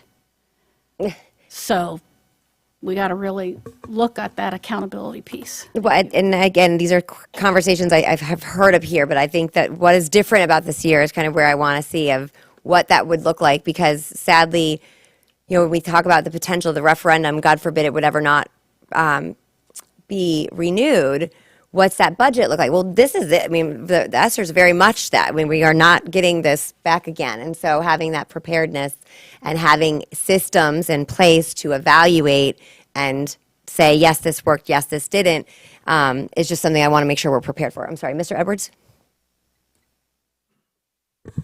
Thank you. I guess, sorry. We have an increase in referendum dollars. We have I think it was 27 million, 39 million of increase FEFP.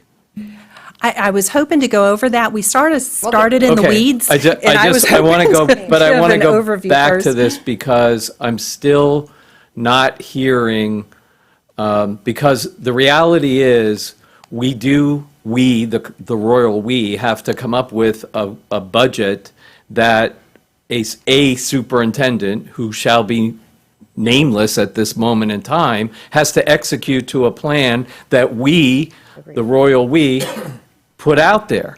And what I'm still not hearing is that I don't hear a significant investment in VP or in pre-K. And I don't hear that. I hear we're just running that in place when we know that we have data that substantiates that that works and that we should be in that space. And we got one additional classroom because that school had the ability to take it or open a classroom. But what about all the other elementary schools? Why aren't we saying that's where because we know that the only way to really get to the achievement gap is to pre-K through third grade and invest in that so that as they advance their academic career through 12th grade, we've solved that bad problem that we're not just Sarasota, but all school districts are experiencing. So I'm feeling like we're just kind of we've left that space, and the ESSER dollars for me is that we have a behavior problem that we can say partially is due to COVID, whether we like that or not. Kids missed 2 years of good instructional time in a classroom that gave them good behavior, and coupled with the fact if we've left them because of their literacy, because they're not reading, then that's causing bad behavior. So let's take the ESSER dollars and fix those problems and invest in a really good elementary program. I don't think it's that complicated to say move those dollars there and invest in pre-K and literacy in K through 3 and counseling. We know that works. So I feel like we're still in the ether land, and I'm hoping that when we get to you that we can say, okay, those look like budget amendments. I'm hoping that's where it ends up. Okay, I know there's more to this, but all of this very important conversations. Dr. Foster, I don't know if this is from earlier or Yeah, if I can just say a comment, then I'll turn it over to Bonnie and Krista to share. But I just want to go back. I know Ms. Marinelli just stepped out, but with the behavior specialist question that had come up, actually this budget only adds 2. The behavior specialists were added previously in a budget. The reason we didn't see the response, I think, that we wanted to see with Susser, et cetera, is there wasn't a contact person here that met with that person every month. So the structure as far as telling the behavior specialists or working with the behavior specialists as to these are the expectations that we want to see at the school site. This is what it looks like. This is what a behavior specialist does. You should be setting the groundwork across the board for positive behavior support for all students. You need to be in the classrooms. You need to be doing all of these pieces. We didn't have that part in place. We just put people there. So this budget actually only adds 2. It's adding 2 at at the middle school. And I just wanted to mention one other thing, Mr. Edwards, you shared with the certified school counselors. We would love to add more. I think the concern is how many certified school counselors can we find this summer? So we felt that 10 was a good start. It starts to move us in that direction. And then as we start to get that ratio down to where it should be, we can the following year potentially add more, but this is what we felt was something that was a reasonable add to the district as far as finding 10 great quality certified school counselors to join our team. But with that, I wanted to possibly maybe turn it over to and let Yeah, we'll get let moving. them Sorry. share. Yep. Okay, we're going to pull up a few pages of the book on the screen. I know you all have it in your handouts, but it is, as we mentioned, attached to the agenda item online. Oh, great, that was quick. Excellent. So just to give you an overview, because I know we wanted to talk about specific items in the budget, but I do want to talk about the budget as a whole. So we're going to talk a lot about the operating budget.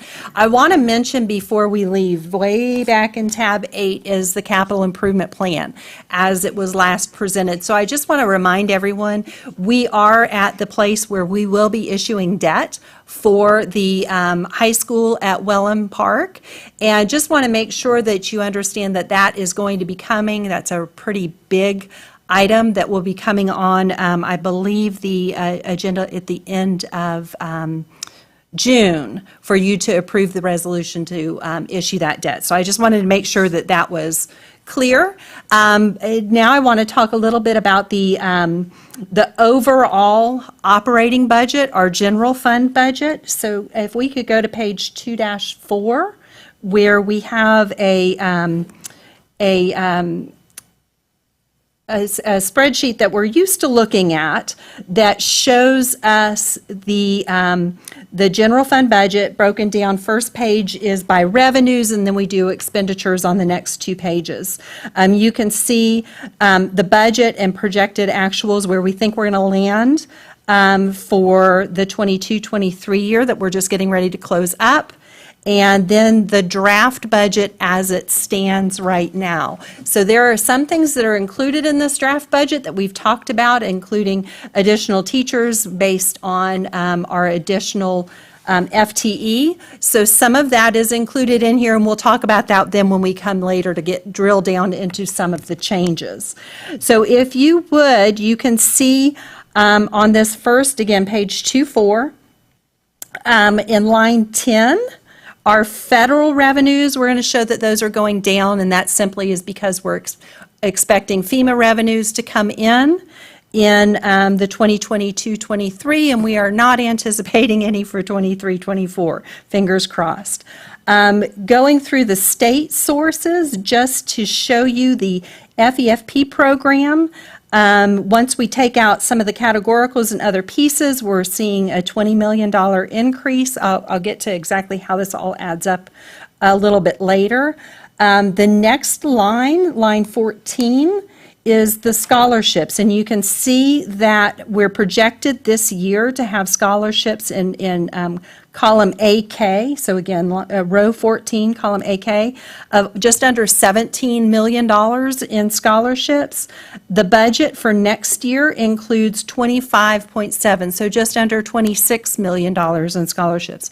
Those are all funded through state FEFP dollars. So just want to make sure we understand that those are not scholarships are not being funded through our local dollars. It is truly being budgeted for in our FEFP state portion. We'll have that back to you once we get our second calculation, which we hope to present on the 24th.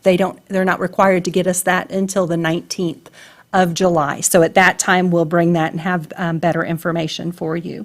So we go through, the FEFP changed a little bit this year, but the requirements that we still have to adhere to have not changed. So you might see that in line 22, the teacher salary increase allocation, it looks like it's gone. Well, it's not gone. It's just simply rolled up into our total allocation. We still need to meet the requirements, and fortunately we do.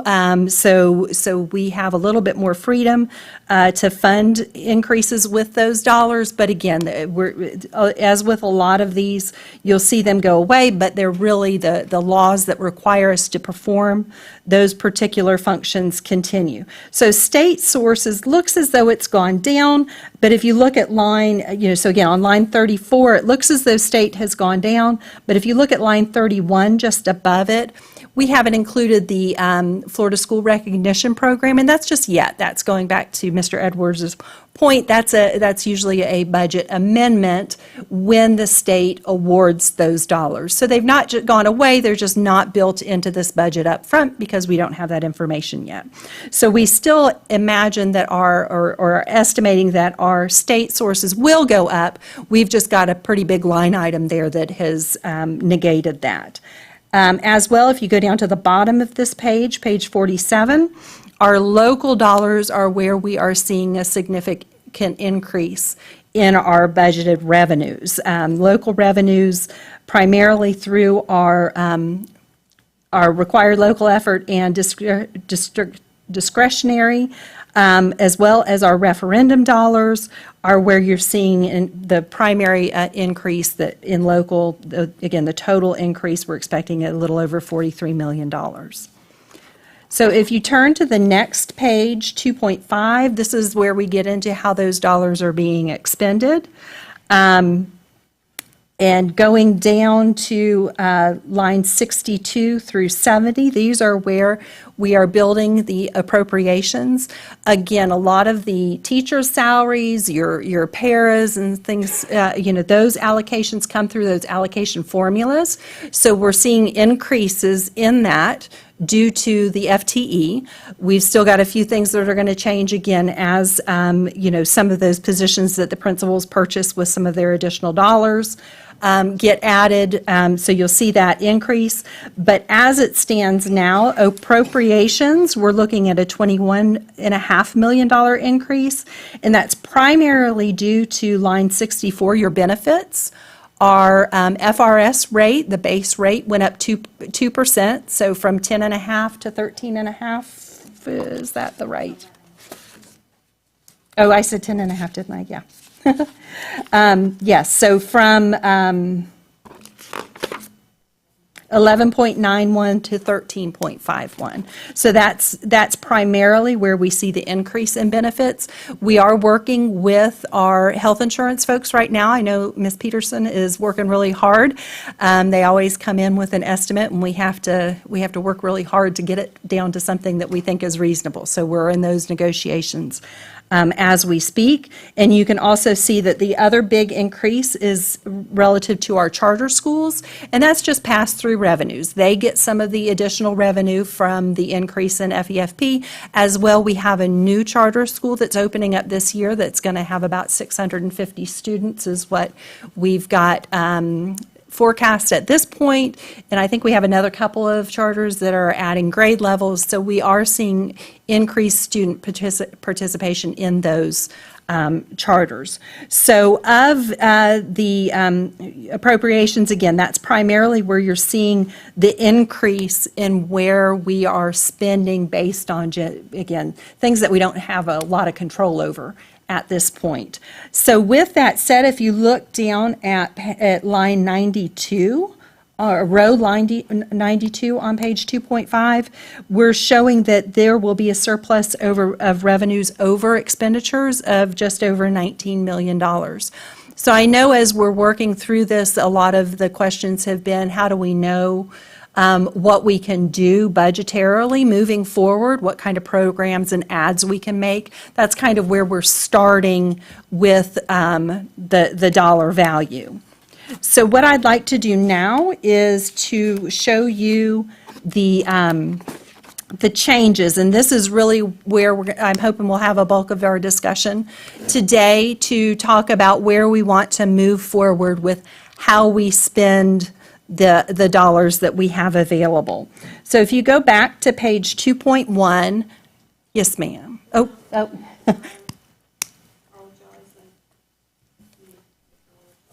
Okay, so on page 2.1, we've broken down how the budget is changing from the previous year into 3 different sections.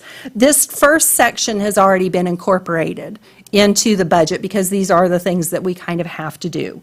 So we have, again, the anticipated increase, some of these are dollars in. So we anticipate an increase in referendum dollars. Right now, we're using an increase of 14.3%, which will bring us about $13 million. The property appraiser has submitted their first estimate of the property values, and it's not increasing quite by this 14.3%.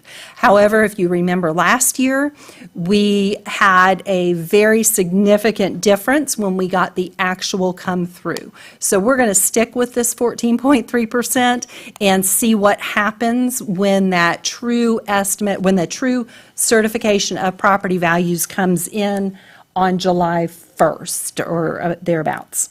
The increase in FEFP was $47.7 million.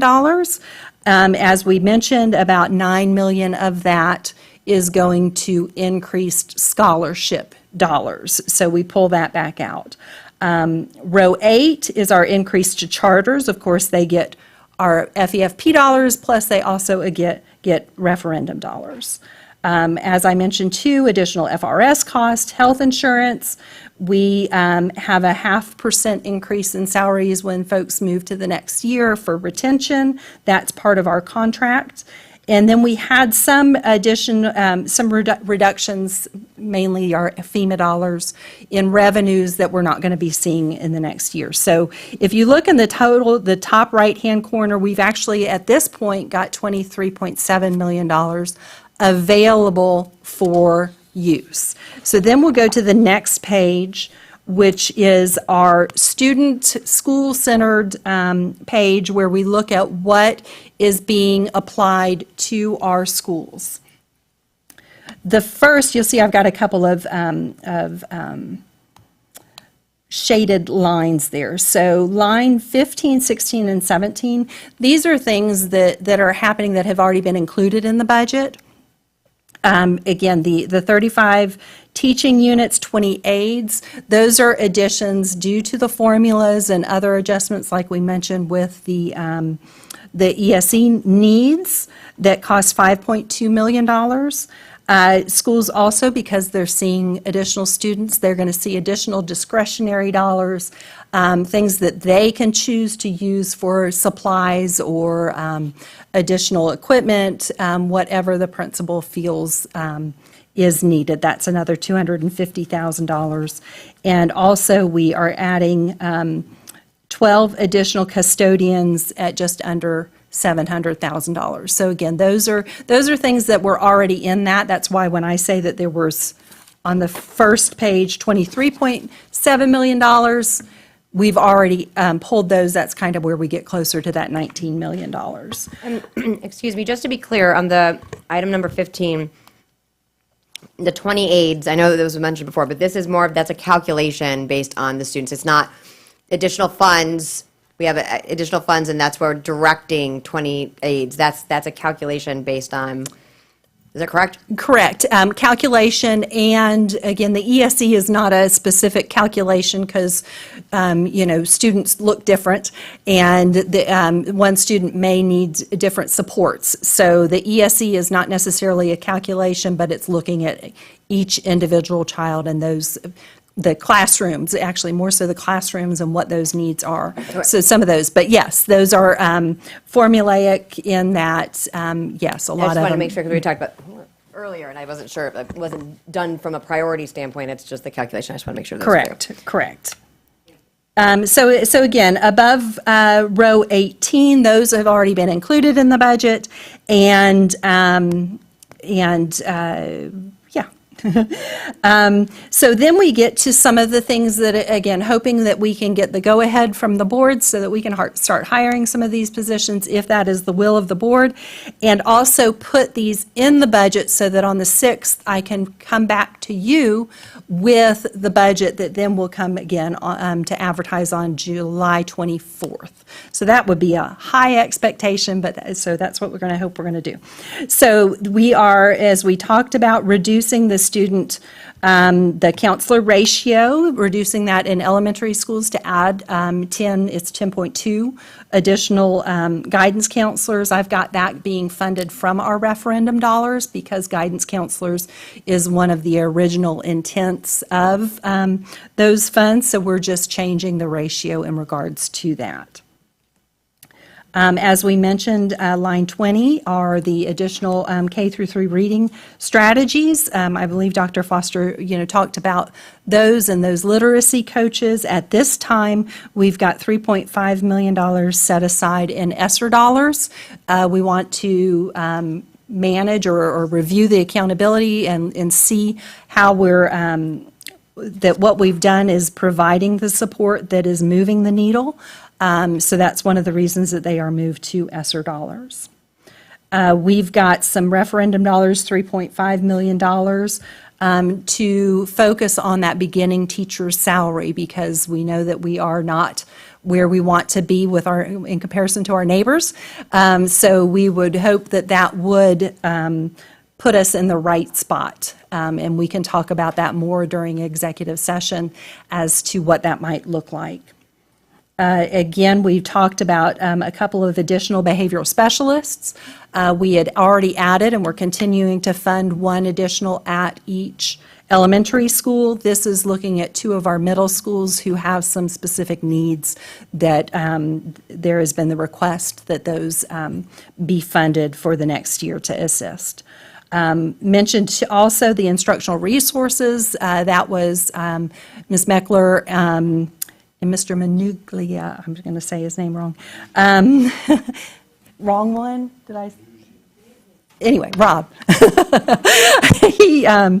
They presented the requests for additional instructional resources, and that was just under $4.5 million. So again, those are some of those that we hoped would be a good fit for ESSER to get as many years out of that as we possibly could.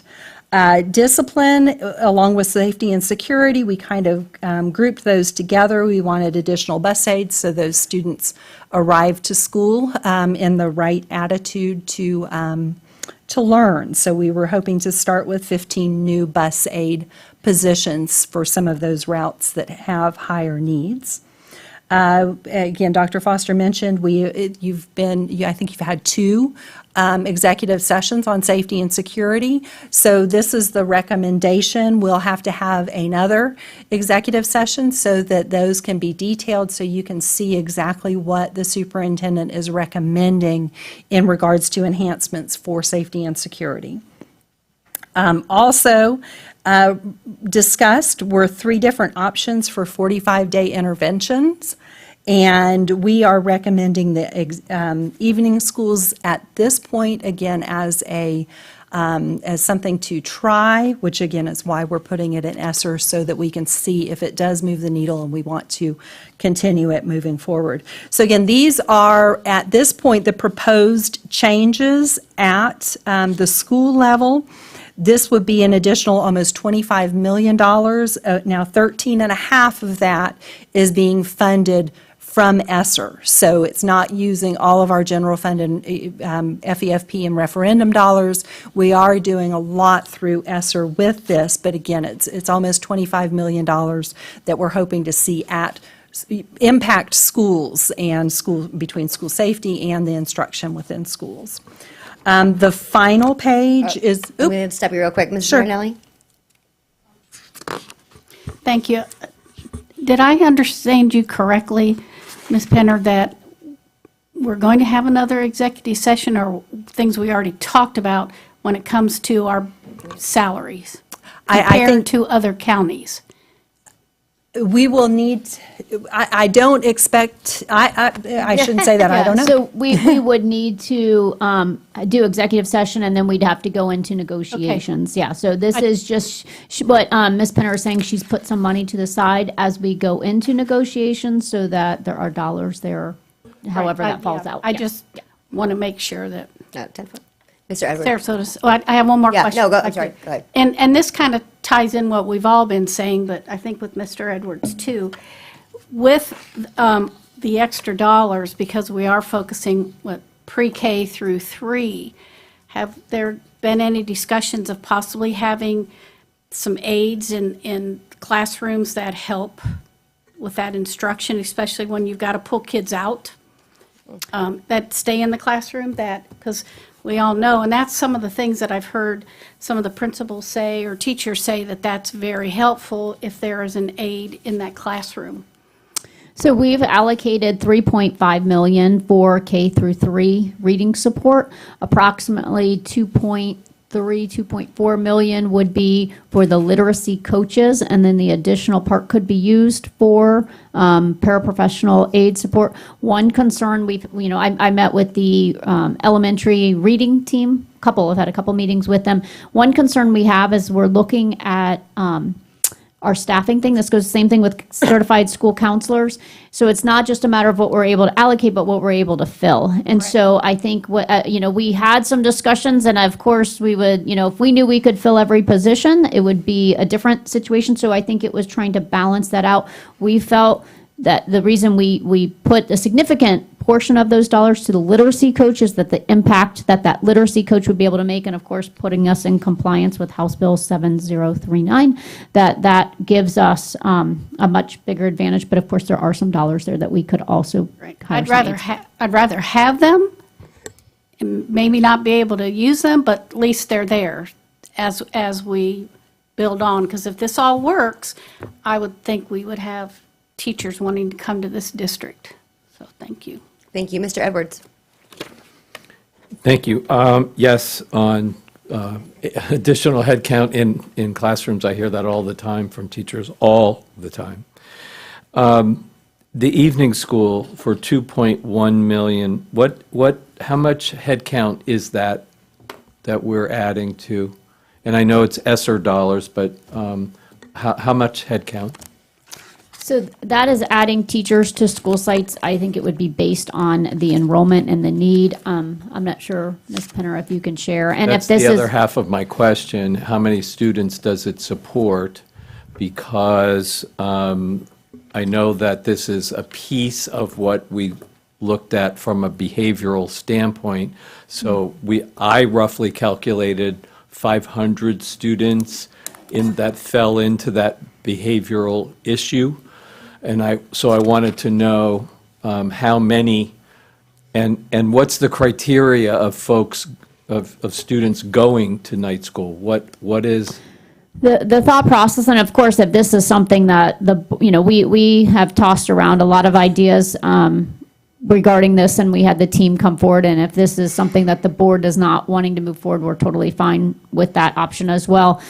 This is, the purpose of this is if you have students that are continually disrupting the school environment, that there's an option to take them out of that traditional school setting, have them still go to school. We get them back on track with their instruction, but we're taking them out of that setting that's disrupting that environment for the majority of the students. So I'm not sure if Ms. Penner has the breakdown of the numbers as to how the 2.1 was drafted, but We included on page 5.5-5, it's just, unfortunately, it doesn't give the information you're looking for, but it is the summary that was presented to the board when that was workshopped. So you can see a little bit more information, but we can get back to you as far as the number of students it is expected to support. But again, I'm not sure whether that was mentioned when we originally had the work session on the different 45-day intervention solutions. Right. I remember the evening school was one of the options, and I'm just wanting to know what portion that, if we are investing 2.1 million, what impact will it have on the roughly 500 students that fall into behavioral categories, and is that the best use of $2.1 million?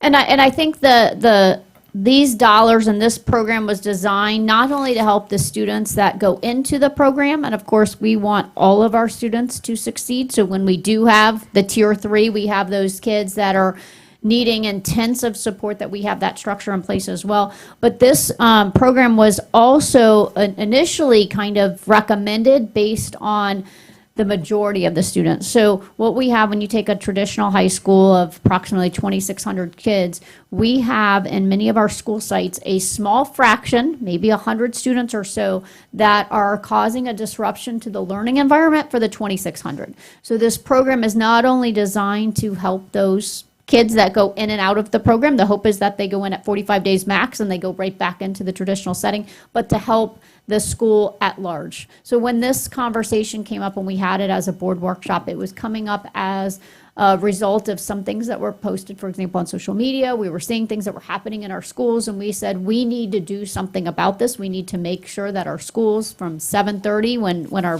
bells ring at our traditional high schools, that is an environment where everyone can go and that they feel safe. And so all of these different things were put in place for that. So I would say the impact is probably more so for the 2,500 other kids, as well as the those 100 kids or whatever at each school site that potentially would be in and out of this program. But we're totally open and to whatever the board decides. It is a difficult conversation to decide what is the best, and you see the ratio here of 1.5 to 2.1. Some of that would be dependent upon some of our safety and security discussions, as far as you would, anytime you have the students on campus, you would need an SRO on campus, so it would depend on how that is staffed, of whether that's built into the structure from safety and security, or those dollars are utilized to run this program. That's why there is kind of a estimate there, but definitely could have more discussions. We could earmark some or not, or if the thought was to put those dollars more at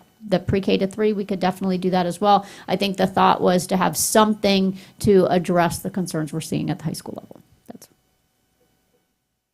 Well, I'm open, I just didn't know what the program was. I mean, so if you're saying it's moving, repeat offenders, their third try, they go to evening school, they're there for 45 days, and then we move them back, and then is it roughly 50 to 75 students at each high school? I mean, that's what I'm trying to get down to what it is. So the structure would be that we would have teachers designated as online course recovery, is what the actual instructional program looks like when the kids go in. So what we've typically found is that the kids that are having the behavior problems are having academic issues, and the thought process of we can get them back on track with their academics, get them into a separate setting, removing them from that traditional setting, getting them back on, then we can get them back to the traditional school in that traditional setting. So what the teaching system looks like is you have teachers there helping supervise the students on these online programs for course recovery,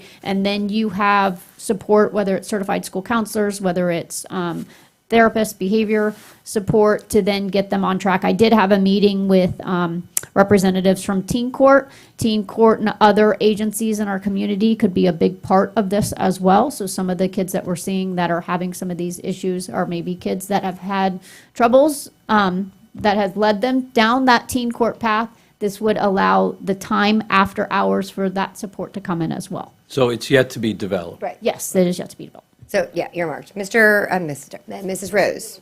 Thank you. I'm not in favor of the 45-day program, having been a middle school principal for 14 years, and it really ran a lot of pilot opportunities, taking students that have behavioral issues and challenges and housing them together, and particularly putting them on an online program and say that equals success. It will not.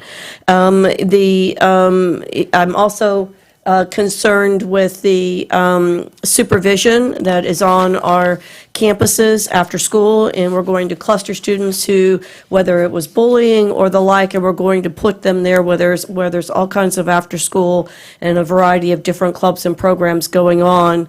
And what that looks like is also a concern for me. I go back to when this presentation originally occurred, and I felt like I'm not putting words in the executive director of high school's mouth, but what I understood him to say in the end, well, this is basically a last-ditch effort. I'm not interested in a last-ditch effort. I'm looking at, it's reactive. It isn't planned out. For me, it's simply writing a blank check of 2.1 million, and we'll see what it looks like and what accountability goes with it, as well as safety. I'm much more looking at what I understood high school principals to be interested in, and let's be proactive with wraparound services for students for this to not occur, or when you start to see signs of it occurring. I don't think that reactionary programs have worked. I'd like to see the research that they do. Thank you. I'm going to stop really quickly just because we were all very, very valuable discussions. We are at 11:30. I know we had it scheduled to 11:30. I think there's a hard stop for some at 12. And I want to make sure that direction's being provided as necessary. I think there are a handful of different initiatives that certainly, to Mrs. Rose, I agree with you, that if anything being done would have to be more clearly developed, that was the right word to use. But earmarked for perhaps for discipline, but that being said, where we move forward to make sure you guys get the direction, I want to make sure you get finished up whatever you need, but with 30 minutes making the call right now, so if we can wrap up, so. If I could just go through page 2.3, and then maybe we can go back through and say yay or nay on any of these. So again, page 2.3 are the district-wide changes, district level, not school-specific. So you can see in line, in row 32, those are the 3 positions added, and you can see those are in tab 5-2. We've already looked at that. And when I say 3 added, that's because one was an ESSER position, the supervisor of PD, that's being converted to an ED. So that's why my net is 3. So I know that there was some discussion about that. But those are the superintendent's recommendations that are shown on page 5-2. We've already gone through those.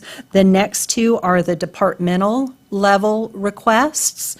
So we have some non-personnel budget adjustments, and those came through our ZBB processes. What page are you on now? I'm sorry, 2.3, or 2-3, I say point, it's 2-3. And I'm referring to additional pages just so you see where the backup is. So again, row 33, these are non-personnel budget increases. Most of those are due to inflation. So we saw a lot of that in our ZBB requests, and that's where $250,000, a little over, is being added to the budget or requested to be added to the budget. As well, row 34, these were departmental level requests. Again, that's on page 5.1. We've looked at that a little bit. So those were some additional positions, some upgrades, some administrative, some classified, some instructional, but again, those are district level changes. The cost to the general fund is $729,000, and then we're going to create use a little bit of our CTE dollars to help offset some of our adjustments. So that is what we're talking about at the district level, and you can see after the recommendations by the superintendent, our non-referendum dollars, we have just under $6 million still remaining. Again, I'm on 2.3. This is kind of the bottom line. So this reduces as though you're doing everything that has been suggested on these. So after that, the non-referendum, there's still 5.9 million remaining. As well, referendum dollars, there's still $5 million remaining. So just a little over $11 million, and that would be after all of these things are taken into consideration. That's remaining in the general fund. Again, as I mentioned, we got a little bit of a down estimate from the property appraiser that would have to be adjusted if that comes through, but we'll not make that adjustment until we get the final number from the property appraiser. So with that, if we want to go back through page 2.2 and 2.3 and talk about the pieces that we want included in the budget when we bring it back on June the 6th, And then that'll give us time until the 24th when we need to advertise. Again, all of this can still be amended. We're just trying to get the bulk of the framework and the budget put together. And I know with some of these with positions, this is the time to start hiring folks. Thank you very much. Thank you for all the work you've done. I do want to add one more thing, and we're not going to go into too much depth to this, but I'd be remiss. I know that there have been a lot of requests for certain budget items, and I know that Bonnie and I had spoken about it, and Mrs. Tompkins and I were talking about this as well. Given the limited time, I just want to make sure that the public recognize that's being addressed. I think even Mrs. Penner mentioned that, Mrs. Rose, you've worked with her to make, there is a past document that would illustrate to the school level positions and amounts and the budgetary amount to it.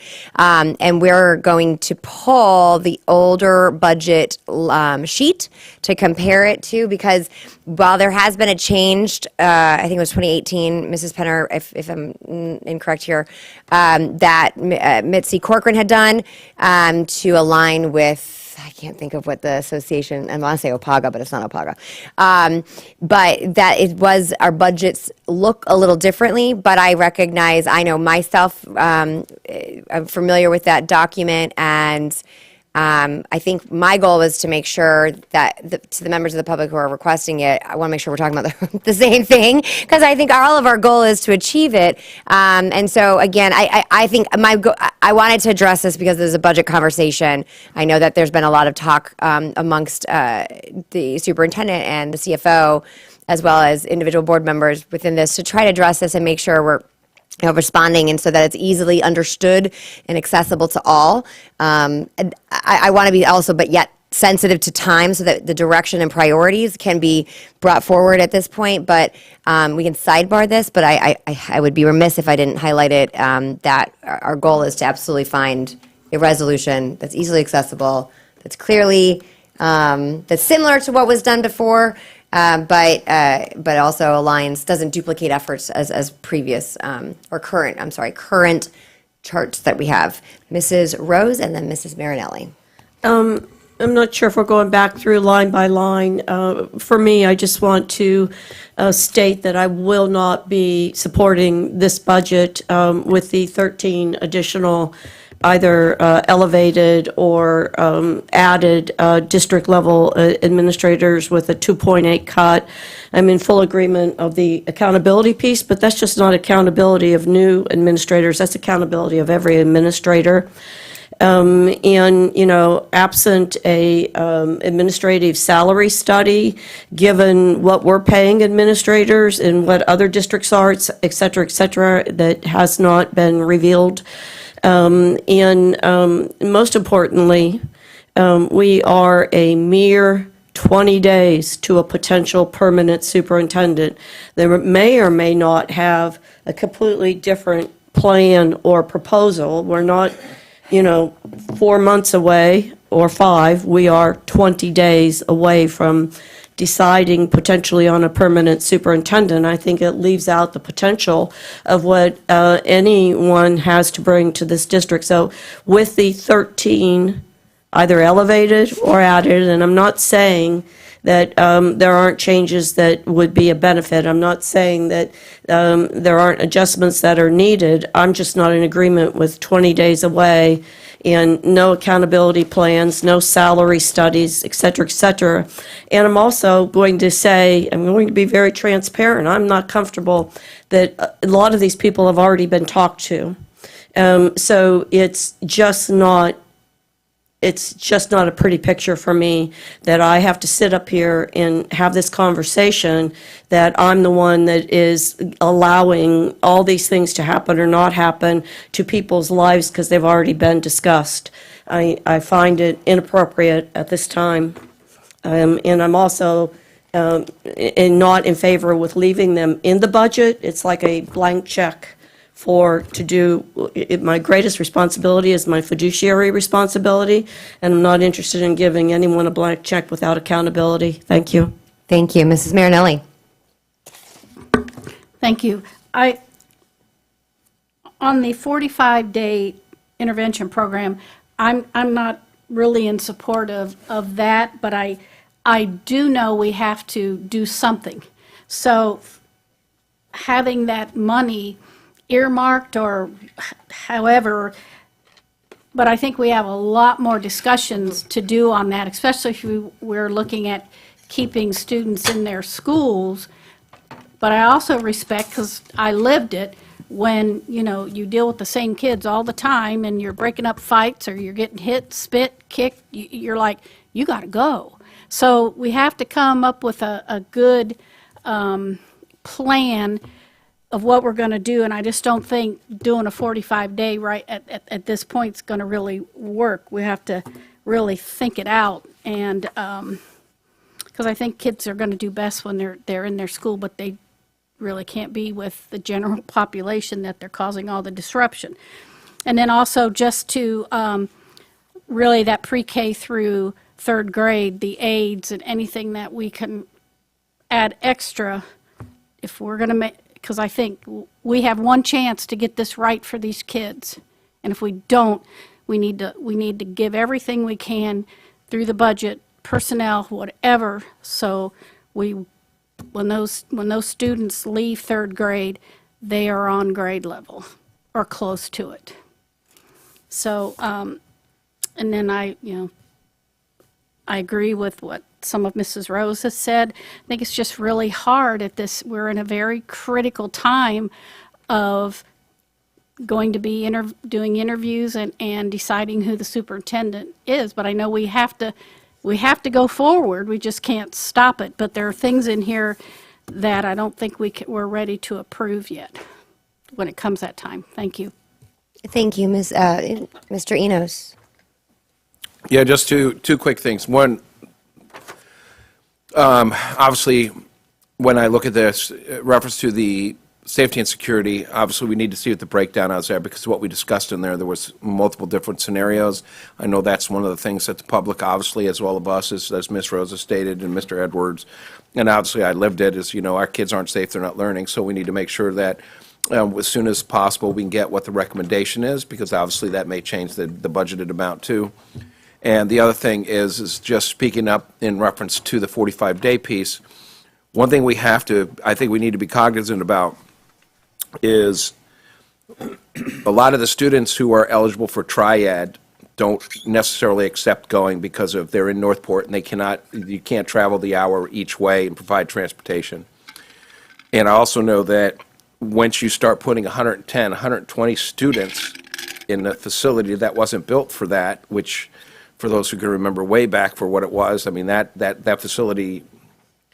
So whatever we're looking at, I think that we have to come up with something based on what the teachers, as well as Mr. Canties, of what the recommendation is going to be in order to try to assist, because at what point then do you not offer that, and those students, way back, we talked about Saturday schools, for those who remember, and portables being brought in, and then doing it at the public libraries. I mean, there was lots of different things that were out there. So I think that just for for what I would suggest is get the safety thing so we can look at it. And the other thing is when we look at a 45-day program, whatever that may be, we're going to have to address the capacity issue at some point, because then it turns into a safety concern.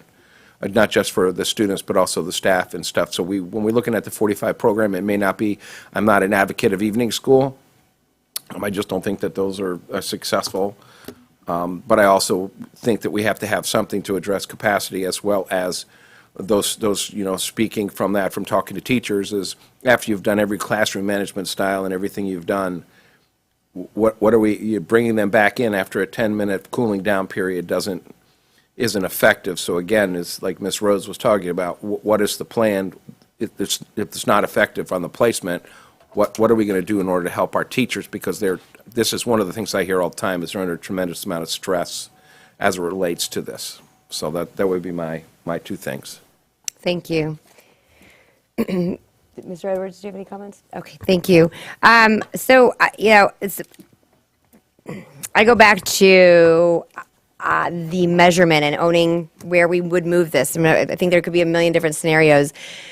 And then but without a specified metric, any kind of budgetary changes, and I appreciate bold changes, by the way, but I think there has to be an alignment with, but this will get us here, because that, we have to be held accountable to approve something, and then if there's no measurement to hold that to accomplish, then I think we're not doing our job. That's just in the broadest sense. I do, if I were to prioritize money funding, and I've said this, it would be ideally, particularly when we're talking about any of the ESSER funds, is non-recurring as much as we can, that line up to priorities for me are reading, and more reading from a professional development standpoint. I think that's non-recurring to a certain degree.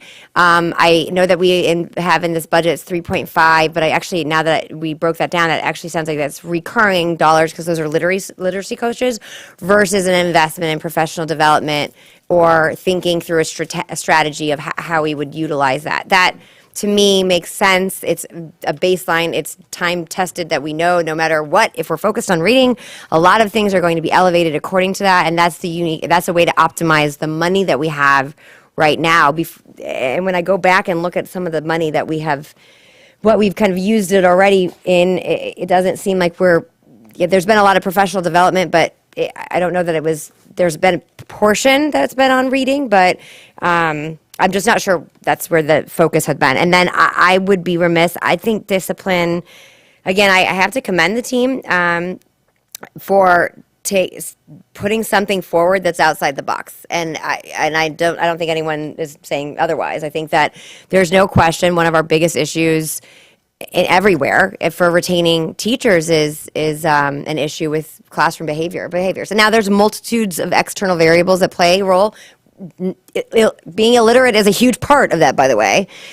So these are the things that I, as a board member, want to see our investment in, and that's the bold area that I don't think we're obtaining a substantial amount of risk, because the off-ramp, they're one-time occurrences. I think they're measurable, and I think they're very clear, and they're very clearly tailored. So, I think that. I think we need to have further discussion. I'm fine with earmarking something, but there has to be controls in place so that it's not and I'm not saying this would be the case, but there has to be controls in place so that nothing would be utilized under that line item at all. Whether it's under $50,000 or not, right? It would just be this is frozen until we execute a plan, because I know you have to go forward with a budget process. So as one board member, I want to see a discipline component. I want to see money funding towards addressing our disciplinary issues. I don't know that we are where we need to be to make a final decision, but I do think it's a priority. I certainly think the safety and security, and I wanted to ask that June 6th, do we not have an executive session? Is that Mr. Dumas or no? Because I agree, the way it was left with security was get us a proposal. Here are some different scenarios. We can't discuss them publicly. I think I can see confidence that you say that everyone on this board prioritizes the safety component, but before we have that financial, we need a breakdown as to what direction we're going to go before you put that item in. And then I'll go to the personnel piece. I see where there is an opportunity to improve. I do, but I think there are some areas that the systems are just not in place, and that may mean adding more administrators. I also think that when you aggregate, some of the positions that have been added over some years. Again, I don't know that they've been looked at as saying, "Hey, did this move the needle or not?" And that's over a series of superintendents, and so that's where I'm going back to, is it's not so much, in my mind, it's not so much this or that. I think that I want to see like a plan in place that shows that we're going to be evaluating the accountability measures this way. And so that way, I think, because outside that, then I have my confidence of saying, okay, I can evaluate you this way. And all the other things are really up to the management. And I don't take that lightly, because we're talking about some very serious needs here, but I do appreciate bold plans. So I'm looking for more of the accountability processes. I do think it's challenging. I got to say, I'm torn with the 20 days because I don't want us to not, I mean, you need direction. So I hopefully that gave you some direction. Those are the areas that are priorities to me. The staffing components are, I think we do need to make changes, but, I think a lot of times it's how many positions did we remove that weren't really illustrating to be effective? And then this is going to be effective. And maybe there's an incurred cost to that, but that shows there's been an evaluation process that I think a lot of us are looking for going forward as well. And that may have happened. I just haven't really seen it that way. But I think that would help from the decision-making process, even if we are 20 days outside of a permanent decision or appointment on a superintendent. I do think that there are changes that need to be made.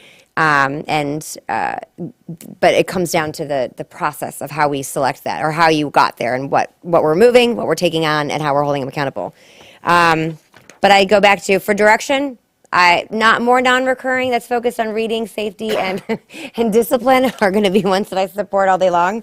I know that I have Mrs. Rose and Mr. Edwards, but we do need to, I want to make sure you have as much direction as you possibly can so that there's a budget that we can have approved. Now, again, that's July, and there's potentially changes of a substantial nature that will happen between now and then. Mrs. Rose. I just would like to, thank you, Madam Chair, reinforce that we, beyond a shadow of a doubt, have a discipline issue.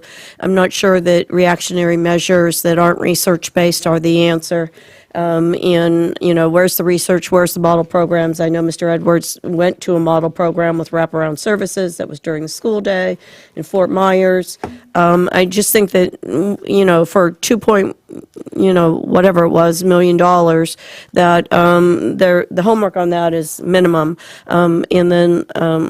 Lastly, I take hesitation, I pause with, not against earmarking dollars, but I feel like earmarking dollars is a blank check, because according to our policies, at that point, we've just put the money out there. It's a blank check for whoever, whenever, and it's us chasing the money versus being responsible for it. So I, really would like to see a better plan than earmark it and chase where it went. Versus, is my understanding, as Mrs. Penner has reminded us many times, that we can make amendments. And amendments are not, supposedly that difficult. So I would like to go down the road of amendments versus, from my own fiduciary responsibility, saying I'm writing this blank check for whomever to fulfill with what knowledge of my accountability. Thank you. Thank you. Mr. Edwards. Thank you. I understand that Mrs. Penner has to create a budget. I mean, and we're going to be out of time for July it is what it is. The cards have been dealt that we're picking a superintendent and passing a budget at the same time. So, it is what it is. So, having said that, what Mrs. Ziegler said about investing in reading for ESSER dollars, I would couple that with behavior and counseling. To me, they go hand in hand. That 2-year period of COVID has caused a lot of problems, which I'm hoping are not long-lasting. That with the right interventions of literacy and math tutoring and what they need to do to get caught up, and plus it's not a one-size-fits-all. Middle school to high school is going to be almost two different things. So as much as I agree with what Mrs. Rose said about we don't want to write a blank check, I think we have to give Mrs. Penner a grace of a place card that, because the other part of this that is incredibly uncomfortable, a lot of these conversations I would have with the superintendent one-on-one in my executive oversight role and responsibility to say, hey, did you think about this, and how about this, and you have an exchange. I don't feel that we have that luxury at this point, but when we have a superintendent in place, we have to retro and get through that process relatively quickly, not to mention the fact that the person coming on board is going to have ideas and suggestions for a lot of our woes and a lot of our ails. So we have to have that budget available for that person to institute some short measure. Lastly, my experience in my only little over 2 years doing this, it takes 2 years to see a return on an investment in terms of academic achievement, in terms of behavior changes. And so to have, because a place card, for example, like on that administrative things, there are things I'm adamantly opposed to and some things that make good sense. So having a place card until we have the opportunity to discuss that with the superintendent is my best suggestion. Mrs. Marinelli? Thank you. Well, I don't care if we call it a place card or it just stays in there, or goes out. I just don't want to hear that, oh, the money's gone. So however we do that without writing the blank check, because I also know that sometimes when things are here and we have said okay, and it's the superintendent's right to do that, somebody might be in that position. So I think we have to there are these cautionary things that all of us are saying, that we know that these things have to be addressed, just don't want to see the money disappear. So I don't know how you would term that, but I think we can figure something out. Excuse me. So let us regroup from a budget perspective and bring you something back on the 6th. The one that I think I thought I heard some consensus on, and I don't know whether you're ready for this or not, but I know it is hiring season, especially when you're talking about instructional positions. Would you be ready to move forward with posting for those 10 guidance counselors so that folks could fill those? I just would hate for us to do that in August. That appeared to be something that everyone agreed on, so we feel like we're moving forward. I can come up with some consistent, so good. So that was the one that I was kind of concerned with, at least from a timeline perspective. Again, for the rest of it, I think we can find a way to show you that the dollars are not getting used and continue to hold on to what the suggestions, or what the recommendations for superintendent and departments are. And if I may, and I don't think the 6th, Mayor, I'll have to look at the schedule to see if we have the time to do it, but I do think we need to have an executive session for the safety, not be rushed, because I think the last one we had to expedite it relatively quickly, as long as we're prepared with how we ended the last one, we pick up where we left off.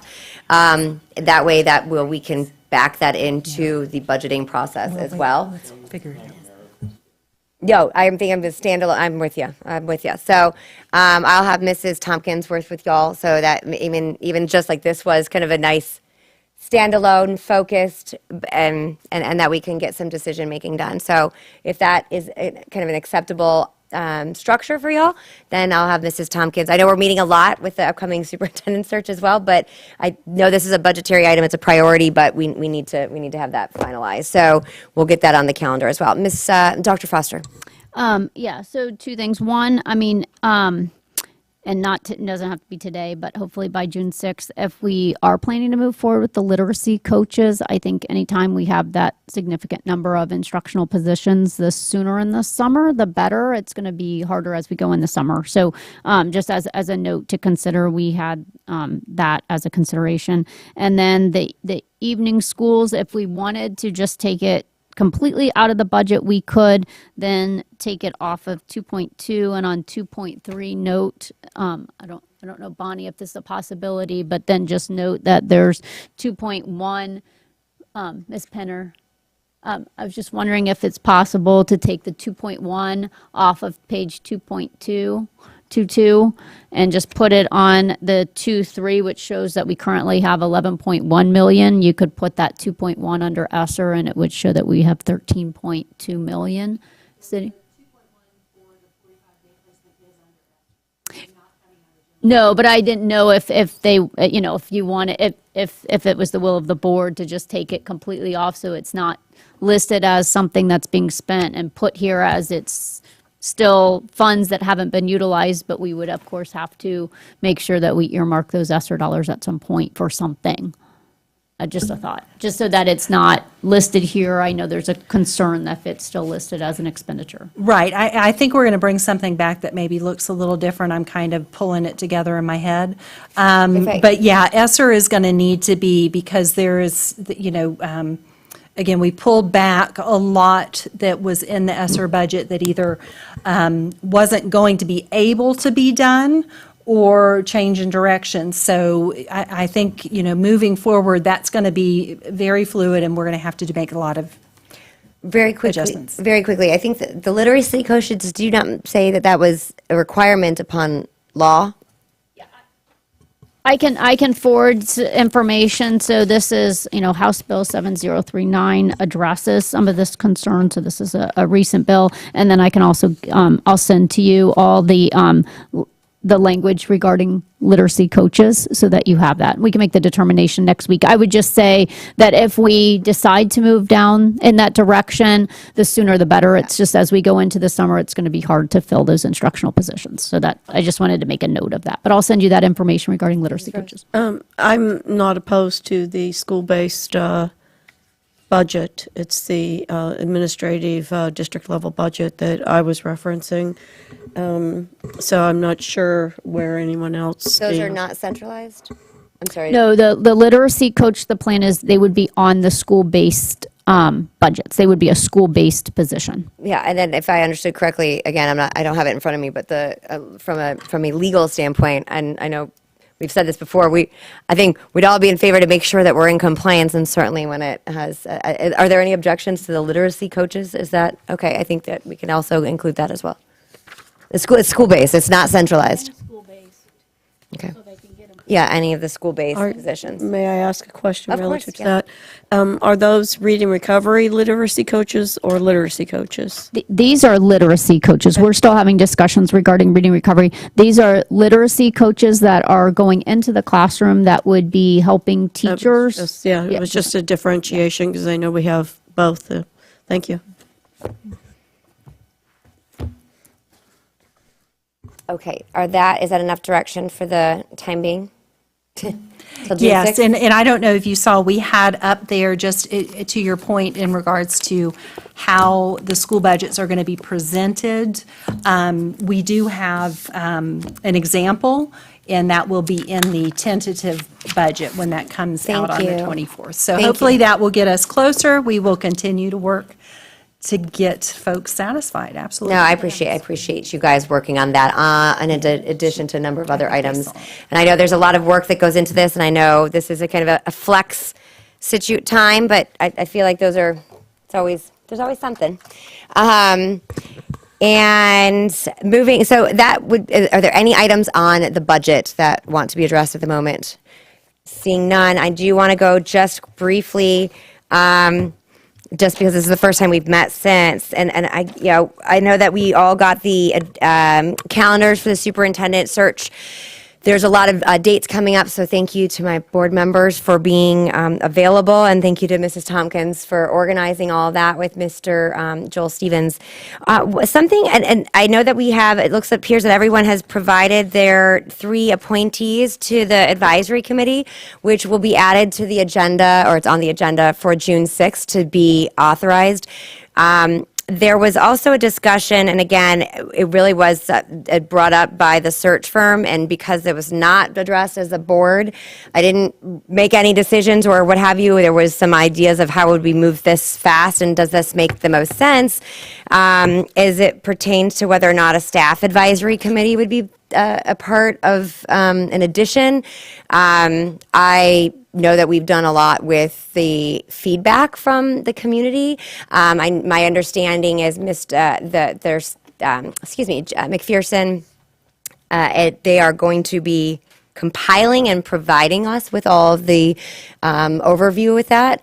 And I just, again, did not want to make any decision unilaterally there, but I'm not sure if anyone has any thoughts, or if we're happy with the, utilizing the Citizens Advisory as it stands at the moment. So I'm just going to ask, is there any comments on that, or do we just continue as we were before?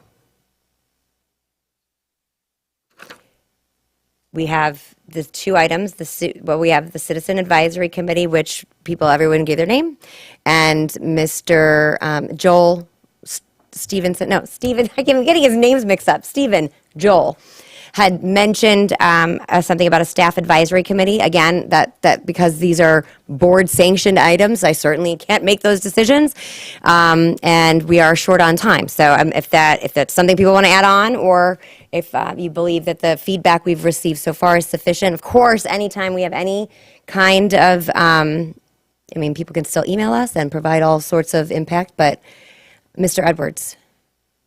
So is the question, do we want to have a staff advisory committee?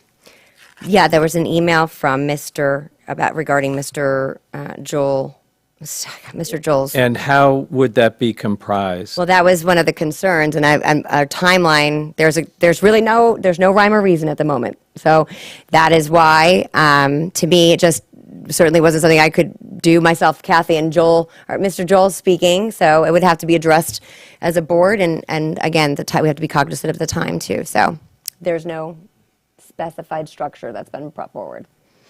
Well, as a measure of practice, all feedback would be appreciated. Of course. So I like the idea. I just, how and when would that happen? How do you create one, and when would it happen? There are, and I think we could come up with a number of ideas. I think my biggest concern was, do we have time to put that together because of the time frame? I also agree. More feedback, the merrier.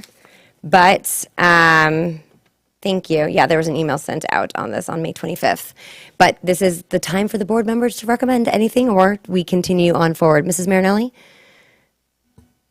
I certainly, don't want to exclude any staff member, but I do think we're down to the wire. So I really don't see how we could have a staff advisory committee, get that all done, get it up here to be approved, voted on. So I would be open to having written things if there are more than what was already opportunities made available. But I think we're getting down to the wire, and I think all input is good, but sometimes if you get too many people on committees, then you don't get a lot done. So I think we just need to move forward what our plan was to begin with. Okay. My opinion. Are there any other comments or thoughts? This just was the only time we had an opportunity to talk about it. Otherwise, we are done for the day. And again, are there any additional comments? So June 6th, we have our next upcoming board workshop and board meeting.